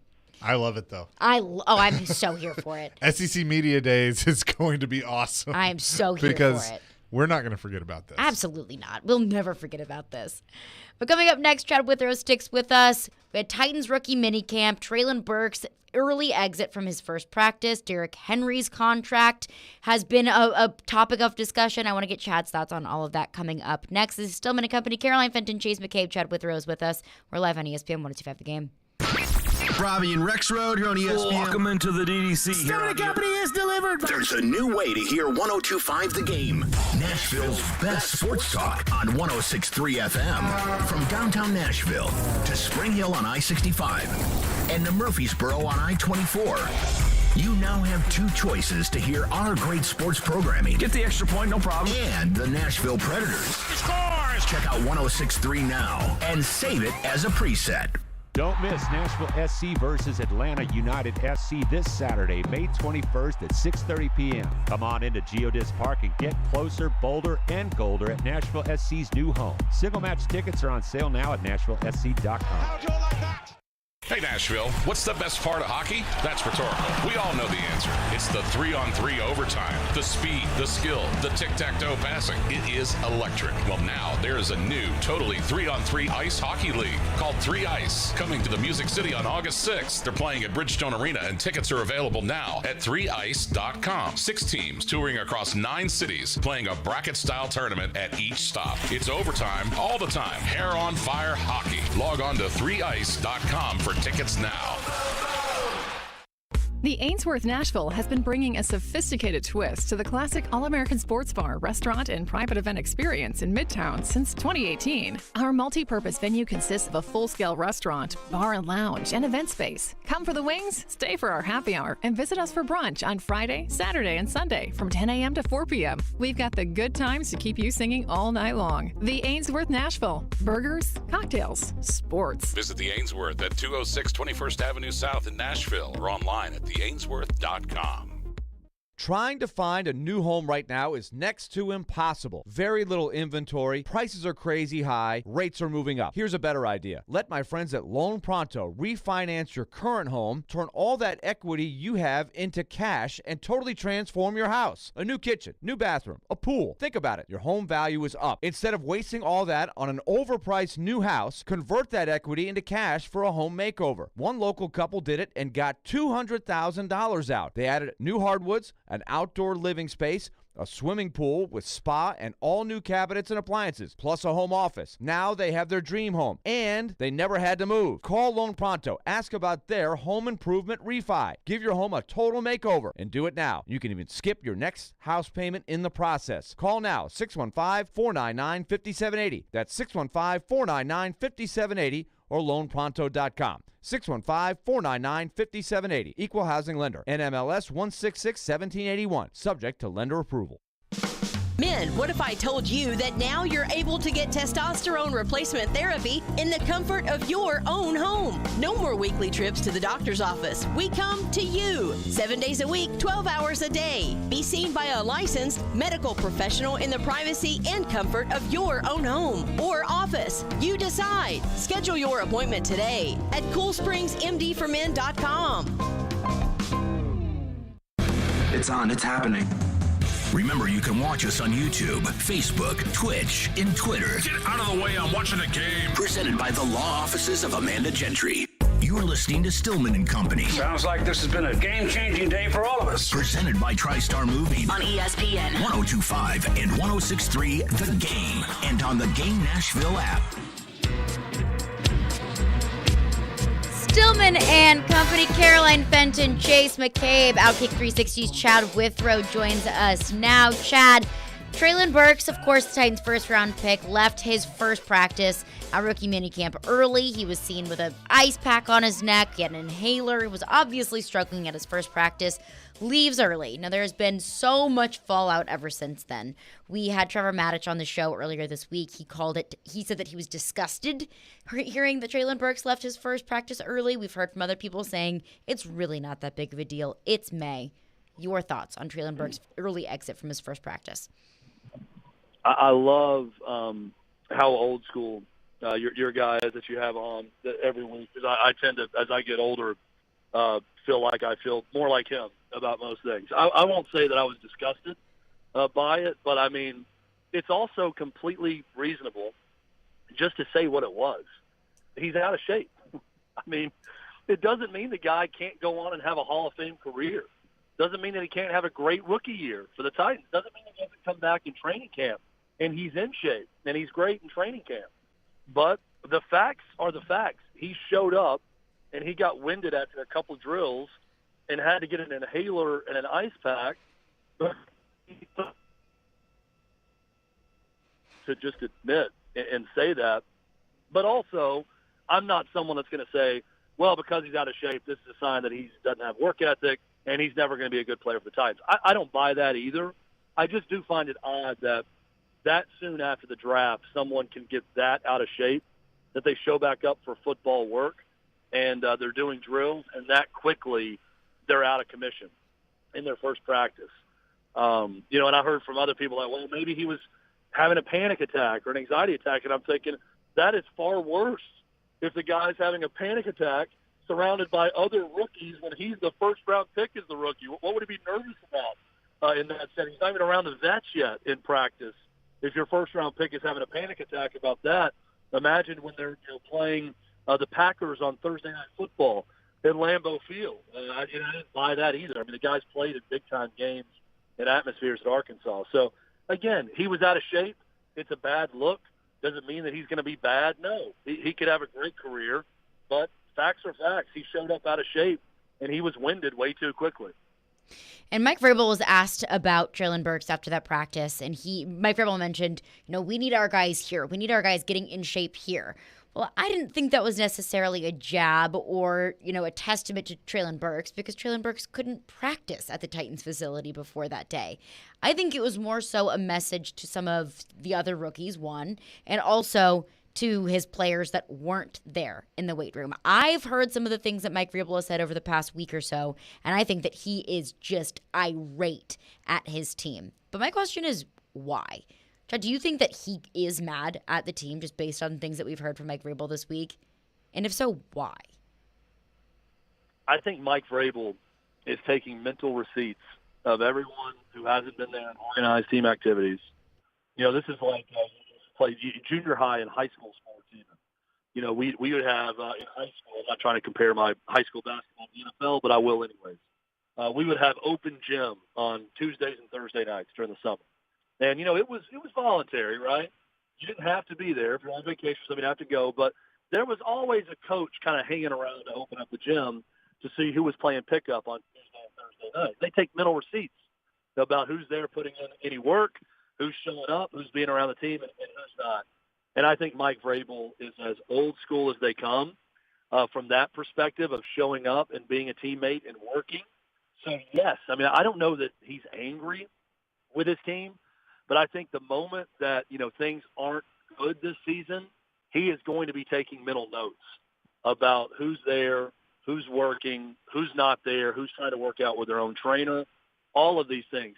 But also Mike Vrabel is a player's coach, and he understands the game today, and he understands that it's not necessarily like what it was when he played, and certainly not like what it was 15, 20 years before he played. But, yeah, I think that this frustrates Mike Vrabel, and I think that he's sitting around taking mental notes about who's there, and if things go south, he's going to have a problem with it. It's going to fester and come back. Chad Witherow's with us, Outkick 360. Now, one of those players who is not there is Derrick Henry. And I don't think that's anything that anyone would kind of look at out of the ordinary. Derrick Henry in the offseason traditionally does his own thing. But Mike Vrabel has called out some of his players, and then an article comes out that the Titans are, quote, open to an extension with Derrick Henry, which doesn't make sense to me coming from the Titan side of things. So you kind of loosely piece some things together. Titans are open to extending Derrick Henry, which means Derrick Henry wants an extension, most likely. Derrick Henry isn't there at the facility after Mike Vrabel has kind of called out the players as much as he can under the existing CBA. Do you think that Derrick Henry could potentially be holding out? Oh, I don't know. I don't see it with Derrick Henry based on the contract that he signed. I love the wording of, the Titans are possibly open to extending the contract. I mean, I could report that about, any team right now and probably be right. They're open to the idea of extending it. I don't think he's going to hold out. I know that Derrick Henry, look, he's never had a problem showing up in shape. Whatever he's doing in the offseason has worked, even when it's away from the Titans, and normally it is away from the Titans. So I don't think when Mike Vrabel is taking these not so thinly veiled shots at his team or players in media appearances, I really don't think it's directed at Derrick Henry. And I also don't think that Derrick Henry is anywhere close to a holdout, especially a year ago, and really his ineffectiveness. I mean, we talk about Ryan Tannehill, but they tried to rush Derrick Henry back, and he tried to rush back for that playoff game, and he was very ineffective in that game. So I think Derrick Henry's got a lot to prove. He wants to show that he's healthy. So I'm going to go with no, there's not going to be any type of holdout with Derrick Henry. Talking to Chad Withrow, Outkick 360, and listen, the Colts got Matt Ryan, who's going to be their starter this year, but there are reports that they're talking to Nick Foles to reunite him with Frank Reich, to bring him in as the backup, and I like that as an insurance policy for them. What about you? Yeah, I mean, I think any familiarity with an offense is good for an insurance policy. I mean, we see this with a starter right now in Atlanta. With Marcus Mariota, right? Arthur Smith, their head coach, has history with him. Mariota knows his offense, knows the coach. So that's more of a bridge player to get them to their franchise quarterback and not a long-term solution. But, I mean, Matt Ryan's getting older. If he goes out, you want someone that can plug in and get something done. So, yeah, I really like that as a backup plan. I'm really surprised, Chase, that Baker Mayfield hasn't been viewed as a great backup plan for others. I've been putting this out there with the Giants. You got Daniel Jones, who's in a make-or-break season, who they've not committed to long-term. And I feel like there should be more suitors for Baker Mayfield, but I think a spot like that would be good for him, where if things go south with the starting quarterback, you got a chance not just to play, but to prove that you could be the starter for that team long-term. So I'm curious if Baker Mayfield will slot into one of these situations as a really, really good backup option for someone. Yeah, I think that's a really good point. And last one for you, Chad. I know you got a big game tonight. How nervous are you to coach the girls' softball game? Big time. I'm very nervous. Sources tell me. Coach Rich. So yes, we're in the tournament right now. I'm driving to it right now, and this is a semi. We had the best team in the league all season, okay? And we did the same thing in fall ball, and we got the bye, and we got to the semifinal through the bye, and we lost our first playoff game. So I'm trying to make sure that does not happen tonight. And as the coach, and especially as the pitcher to these 5- and 6-year-old games, you don't want to be the reason your team loses. So when you have a couple bad pitches occasionally, so a little bit nervous, and I don't want to be the reason they lose, but more than anything, I just don't want to lose in this round again, because we have been the best team in the league all year long, and it hasn't been that close. So I don't want to repeat what we did a year ago. And Chase, I promise, if we get to the championship game, I will have no nerves. I just want to get past this round, and then whatever happens in the championship happens, but I want to get past this round tonight. I believe in you. Well, best of luck to you and your softball team tonight, Chad. I know big stakes tonight, a lot on the line. Matters. Hey, your belief, Chase, matters. I appreciate your wishes of good luck, Caroline, because I don't think we need luck. We just need to play like we have all season, and we're going to be fine. But we're going to start to find out here about 32 minutes from now when this game starts. I hope they come out there slugging. Coach Withrow, softball coach Withrow here with us. Outkick 360, Chad Withrow. We appreciate you, Chad. We'll see you next week. Always fun, guys. Thanks for having me on. Thanks, Chad. Thanks, Chad. Well, coming up next, we're talking Jimbo and Saban. We have a bunch of your phones to get to on that. I want to hear your thoughts. 615-737-1025. Plus, is this whole scenario a good or a bad thing for college football? I want to get Chase's thoughts on that and your thoughts as well. Coming up next is Stillman & Company. We are live on ESPN 1025, The Game. Want the latest on the Predators from the people that cover them? Heck of a year so far for the Predators. They've been so much fun to watch. Join Robbie Stanley for Preds Insiders every Monday at 6. I feel probably as good about this group of 6 on D. Presented by Dr. Kelly Rice on Nashville's best sports talk. ESPN 1025 The Game and the Game Nashville app. Hey, it's Jared from my official sportsbook app, the FanDuel Sportsbook app. The NBA playoffs are heating up, and you can make every game feel like Game 7 on the FanDuel Sportsbook app, an official partner of the NBA. Throughout the playoffs, all customers can place a no-sweat same-game parlay each week. You'll get up to $20 in free bets if you don't win. FanDuel has so many ways to play, and best of all, when you do win, you'll get paid faster than a fast break. If you're new to FanDuel, just download the FanDuel Sportsbook app and sign up with the promo code JGM to get your first bet risk-free up to $1,000. Again, that's promo code JGM. You know I'm feeling the Warriors. That's right. I think they're going to win the championship, so roll with them. If you've already got an account, you're all set to bet. No sweat. Either way, you'll get up to $20 in free bets if your same-game parlay during the playoffs doesn't win. 21 and older and present in Tennessee. Refund issues, non-withdrawable free bets that expire 7 days after receipt. Max free bet is $20 per week. Restrictions apply. See full terms at sportsbook.fanduel.com. Gambling problem? Call the Tennessee Red Line. 1-800-889-9789. Calling a criminal defense lawyer or a divorce lawyer, you may think it's the worst day of your life. It doesn't have to be. If you have quality, competent representation who can guide you through a complex system, we can do that for you. Despite if you've been arrested for a DUI or a robbery charge, whether or not you're going through a divorce or a post-divorce, or demanding your fundamental constitutional right to parent your children. 615-604-6263. AmandaJGentry.com. Family Leisure invites you to vacation at home with a new spa, pool, patio furniture, or wood play gym this summer. I really want a spa. 40 spas on display from Artesian, Best Spas, and American Select. Prices starting as low as $29.99. Family Leisure has over 100 sets of patio furniture with free delivery. That sounds good to me, too. We should really look at the wood play gyms for the kids. Family Leisure has the Diamond Point swing set on sale at only $24.99 installed. Family Leisure's vacation at home sale in Franklin and Antioch. People who suffer from long-term chronic joint pain spend so much of their time acting, putting up a carefree front. It's exhausting. I was really tired of trying to act like I wasn't in pain because I was in pain all the time. Rick Rawlings didn't want everyone else to know that he was coping with agonizing shoulder pain 24/7. Yes, I had to put on a face to cover up my pain. But then Rick found QC Kinetics, offering new lasting treatments for joint pain using natural biologics. Treatments designed to restore and repair joint tissue with no drugs, no surgery, no downtime. The results were amazing. I am very glad. It changed my life doing the QC Kinetics. Today, my shoulders feel wonderful. The cranky Rick is gone. He's not grouchy anymore. No more acting. Feel like yourself again with a call to QC Kinetics. Call QC Kinetics, 615-249-4024. That's 615-249-4024. QC Kinetics, 615-249-4024. Saturday. See ya! And the Yankees lead 4-2.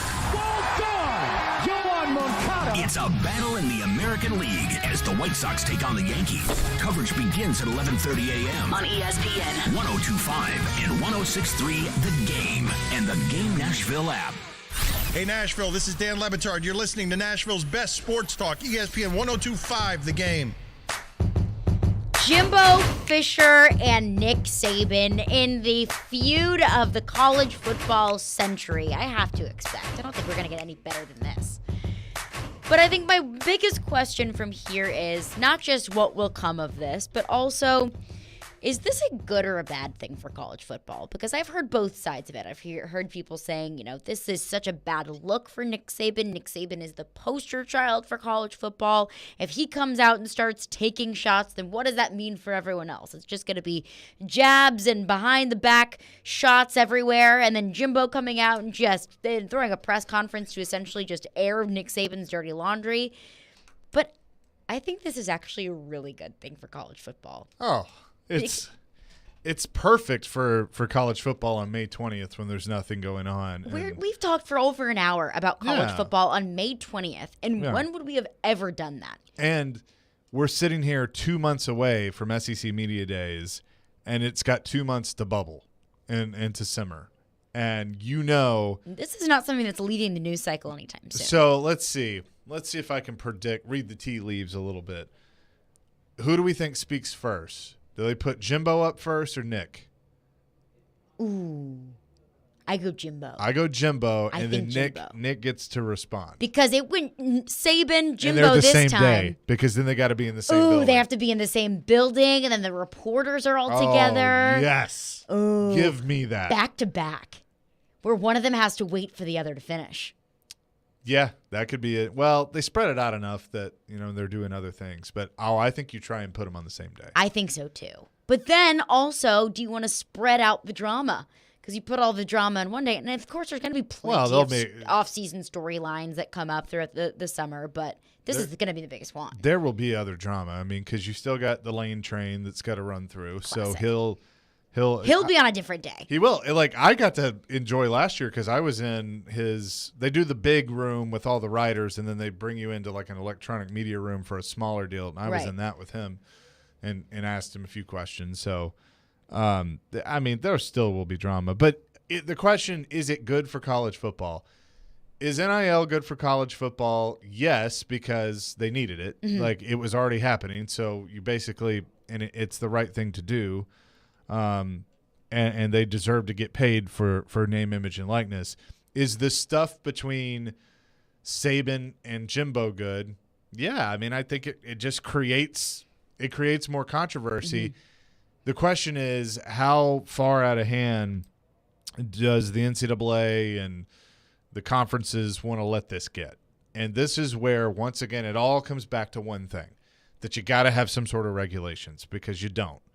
And that's one thing that Saban said from the beginning, that I'm not against this. The kids deserve to get what's theirs, but you got to have some sort of blueprint that we all can go by, because right now they're just doing whatever. Mm-hmm. And this is why he's continuing to be mad about it, because there is none of that, and he's seeing teams like A&M and others, and it's going to force him to have to play that game because there's no regulations. And to that I say, and I agree to an extent that there does need to be some sort of at least blanket rules for NIL, because now it's just state to state, and you can do any state can do whatever they want, and it really is truly the Wild West. There are no rules. There's nothing that says you can't pay a recruit $15 million for a single autograph. No one's saying you can't do that. That's pretty outrageous, but that's what the ruling was. But for Saban to be so against that he would continuously campaign against it just because he doesn't want to go there, I don't think is necessarily fair. This isn't his fight to fight. The Supreme Court ruled their ruling. They said that not being able to profit off of name, image, likeness was unconstitutional, period. You cannot have a cap. And regulation, yes, is going to be different from state to state, but I don't know at the federal level, in the grand scheme of things, exactly how much they're going to want to intervene here, because then you're kind of messing up or messing with a Supreme Court ruling, and I don't know how dirty they want their hands to get. Well, I'm not saying that this needs to be on a federal level. I'm saying, how does the NCAA, the sanctioning body, how do they try and control this a little bit? Because right now you're having backroom deals that have always existed, but they're using name, image, and likeness because they can now disguise it. They can disguise it, but it can be more money. Mm-hmm. So it's like, okay, you got Bob that owns the pizza joint, but Bob's got a good amount of money, and you want to go get the star defensive lineman. It's going to cost you $2 million. Right. And Bob, sister is married to so-and-so that has a ton of money or whatever. And there's all this money that's changing hands. Yeah. Again, like it always has, but now I think we know about it. Yeah, now we know. Well, we always knew about it, but now we know about it even more, and it's almost going to get shadier just because it can get bigger. But again, this is what everybody wanted. I think it is the right thing to an extent, but this kind of falls into the phrase of, well, all the roads to hell are paved with good intentions. Like there are good intentions behind it, but what's going to be the effect from it? But that's the question too, is what can be the effect from it? Because you say it's these backdoor shady deals. Well, they're all allowed now, as shady as they might be, as ridiculous as they might seem. I don't know the exact terms of certain NIL deals, but Nico Amlaveo, for example, the recruit who just signed with Tennessee for $8 million. I don't know what he's doing to earn $8 million, but I can't imagine that it's $8 million worth of an NIL deal. So it's shady. But what do you do to stop it? How do you control that? How can you say, no, you can't do that? Is it just because it's a large sum of money? Well, then you're putting a cap on it, which is exactly what you can't do. And I'm with you. Like, I do think that there needs to be some sort of regulation, some sort of just governing body over all of this to make sure that it doesn't continue to bubble and bubble, because we're less than a year away, or less than a year out, rather, from NIL being allowed. And we're already here to the point where it's just snowballed into this almost like this beast that's impossible to tame. We've opened Pandora's box. You can't put it back in there. No, it's way open. I mean, it is, and it's snowballing. Now, for the positive of it, college football, I don't think the product was really going to be affected because college football was already pretty good. Maybe you'll get some guys stick around an extra year, but I still think knowing that, if you're a first-round pick, your junior year, you're leaving. Where it could help things is college basketball, baseball, some of these other sports that, especially in college basketball where you have the one and done, that the one and done may decide, you know what, I don't want to go to the G League. I'll make more money staying here at Carolina and play a few more years, and that helps the product of college basketball. So I think there are positives and negatives to the whole thing here, but hopefully using that hope word, hopefully the positives will outweigh the negatives in the long run. Let's go to your phones. Phone lines driven by WilsonCountyHyundai.com, 615-737-1025. If you have a thought, Nate in Hermitage texts in and says, I don't think this drives Saban out. I'm a Tennessee fan, so I have to hate him on principle, but the man adapts. Remember him crying about no-huddle offenses when that started? He ended up caving and changing how he recruited and coached. He's the GOAT for a reason. And I kind of have to agree, because you asked, is this what drives him out? I do think that NIL might be the most massive change that we've seen in college football. Yeah. So maybe this is the straw that breaks the camel back in terms of Nick Saban, because he has gone through so many changes in college football, going from the BCS to the college football playoff model, the transfer portal, the no-huddle offenses, the change from, just the style of play being a very heavy defensive style of play to a very pass-happy style of play. He's gone through and adapted to all of these changes in college football, and through all of these changes, he's continued to win championships. So I don't think this is the thing that drives him out, but also we've never seen a change this massive in college football. So he may get to a point where he's like, look, I'm too old for this. I don't like this, and I don't feel like dealing with it. So maybe this is what drives him to retirement. Does he keep winning? I think so. That's the question. If he keeps winning, he'll coaching. Stay. Yeah, and that's, if this guy averages a championship every 2 to 3 years, he'll stick around. I think bottom line, that's how he's wired and where he's at, and he will keep having his little contests with people that he has an issue with. And I think Chad was right. I think this is more Jimbo than it is Saban, and Saban did come out and apologize and say he shouldn't have, said names, but he probably shouldn't have. He shouldn't have. I think he was wrong, but it was calculated. Like, he did it all on purpose. So, he can come out and apologize, but he did it all on purpose. Yeah. And so this is what you have now. 615-737-1025 if you have a thought on that. But coming up next, something we haven't done in quite a while, but now that I have Chase McCabe, sports bettor extraordinaire with us. We'll hit some Carolines coming up next. Let's Stillman go. and Company, we are live on ESPN 1025, The Game. At some point, it's a combination of who did you play and what does your skill set look like.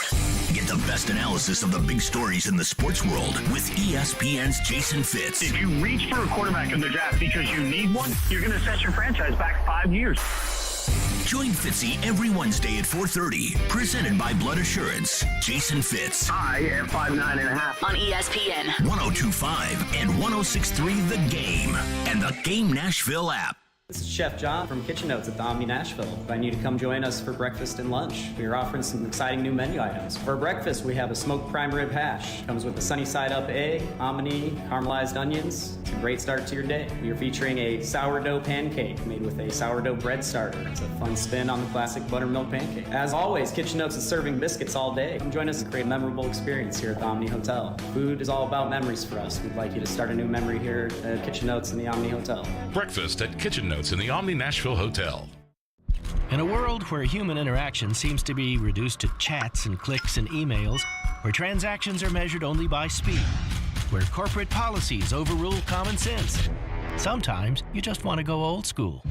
Welcome to Genesis Diamonds, a refreshing experience where personal relationships and authentic interaction are the norm, not the exception. At Genesis, you're here celebrating something awesome in your life, and we want to know all about it. We want to hear your story, listen to your requests, and be a meaningful part of whatever occasion this is. A proposal, an anniversary, a birthday, graduation, push gift, sweet 16. If it's important to you, it's important to us. So we don't care how long it takes. We're not paid on commission, and we're not beholden to some corporate rule book. We just want to help you get what you want to make it into a special memory. So take a break from modern shopping and go old school with us at Genesis. Let's start a real relationship that you can count on for life. Genesis Diamonds, Green Hills and Cool Springs. What if you could be debt-free in 3 weeks? Hey, Willie Donick here. My friends at Loan Pronto are helping people do it every day. It's Loan Pronto's debt consolidation home refi, wiping out tens of thousands in credit card debt. Listen, your home's value is way up. You can refinance now, take money out to pay off all your credit cards, eliminate PMI charges, pay off personal loans, or other high-interest debt. One local couple had over $50,000 in credit card debt. Loan Pronto did a debt consolidation refi. And even though their mortgage rate went up a tad, they cut their monthly payments by $900. Why pay 20% interest when you can consolidate it to one low payment with a mortgage APR in the threes? Homeowners who do it save an average of $800 a month. Do it now and even skip your next house payment altogether. That's what I call financial freedom. Call Loan Pronto now. 615-499-5780. That's 615-499-5780 or loanpronto.com. Equal housing lender, NMLS 166-1781, subject to lender approval.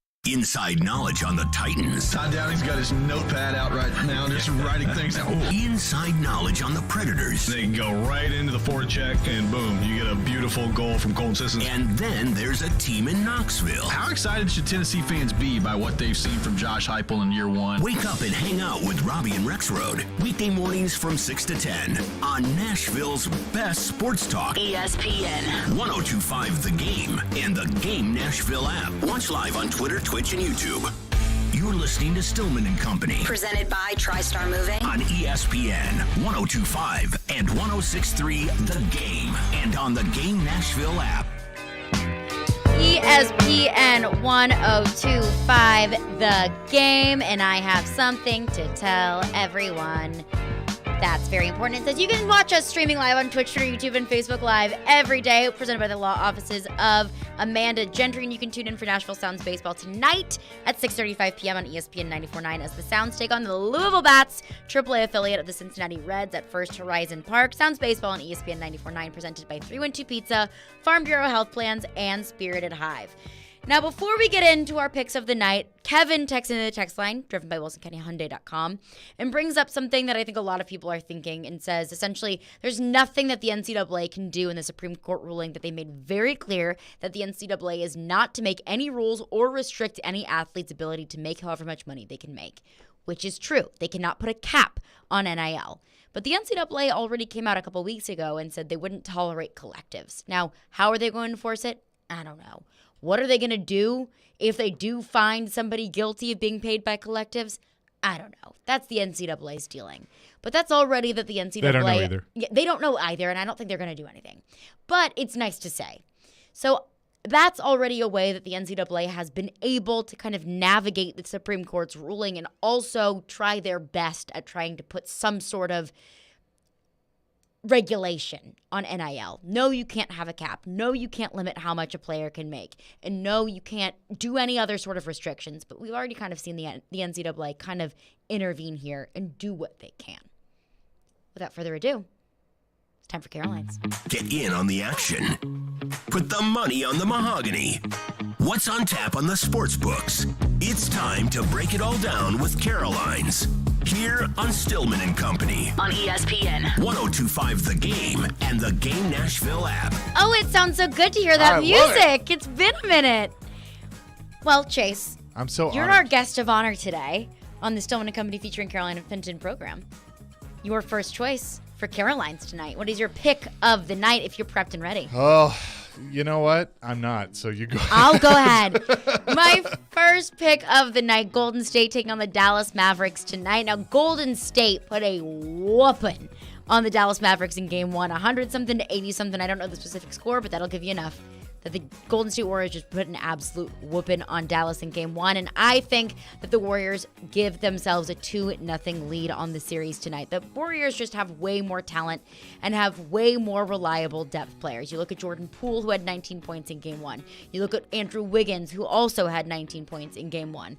That's not a Steph Curry. That's not a Klay Thompson. These are the guys who are lower on the roster who are also able to contribute. I mean, Jordan Poole had 19 points off the bench. So I think that Golden State is so much deeper. The Warriors, I mean, they wiped the floor with Dallas in Game 1, and I know for certain, not for certain, I have a good feeling that they're going to win tonight. I don't know by how much. The spread here is 6. Best odds are Golden State -6, so I'm going to take the Warriors against the spread. Give me Golden State -6. I just looked on the FanDuel Sportsbook. It's 6.5 now, so that line is moving. I agree, I'm still though. taking -6.5. Yeah, no, I would lay it. I think that's a safe bet. I'll tell you one that I like from that game too is I lean the under 214.5 in that one because these games haven't been extraordinarily high scoring. No, they haven't. So for being NBA playoff games. I like that because you got to wonder, does Golden State cool down a little bit? Mm-hmm. Can Dallas hang? I still think Golden State covers, but give me the under 214.5. I think that's a good call.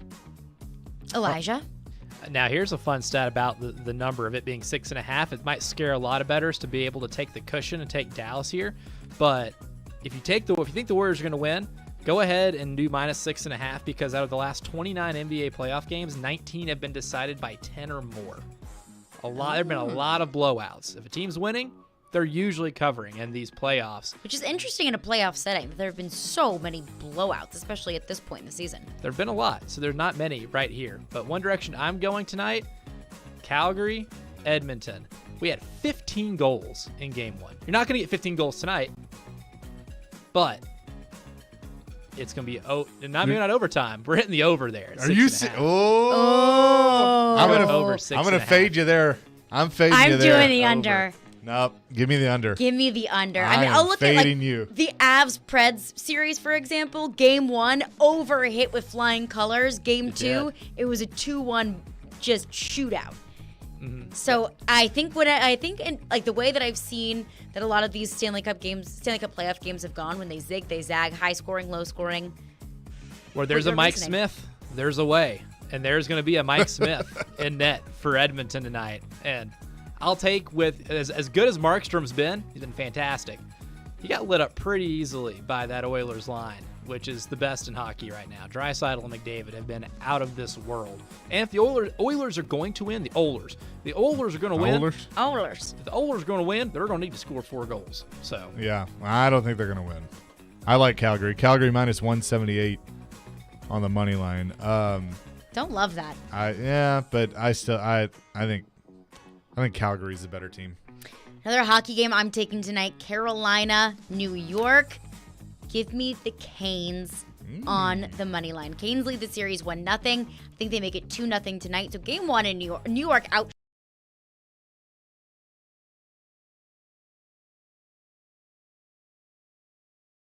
Claw their way to a dub and to grab that game on home ice. The Rangers were very close to stealing game 1, and their goaltending has been very good.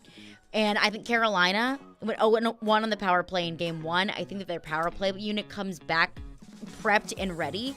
And I think also, Carolina is not a very easy environment to play. I think if they're able to draw enough fouls from the Rangers and they're able to kind of get their power play unit prepped and ready in order to capitalize on that, I think Sebastian Aho has a much better game tonight. And I think that the Canes are able to take 2 on home ice before they bring it back to New York. So give me the Canes on the money line. I like that. Odds are -170. But if you want to take Carolina -1.5, it's +155. I don't know if I'm going to go as far as to say. Could do a little parlay. 2 goals. Could parlay Carolina and Calgary if you are the over or under, whichever you think. Caroline's. Nice. Yeah, thanks. That was good. Thanks. I appreciate it. So I had a funny exchange on that series because I heard Darren and Willie picking it the other day, and Willie said Carolina, Darren said the Rangers. And I walked out the door with him, and I just yelled, Darren, you're going to be wrong. I think Carolina. And I saw the Rangers play earlier this year. I think they're a very talented team, but it took everything in their power to get through Pittsburgh. And Carolina's just a much better team. I think Carolina's a bigger team, and I think New York, their goaltending has absolutely been outstanding. But I think that the Hurricanes are going to be able to pilot on enough and put enough pressure on that goaltending. I think Carolina wins the series.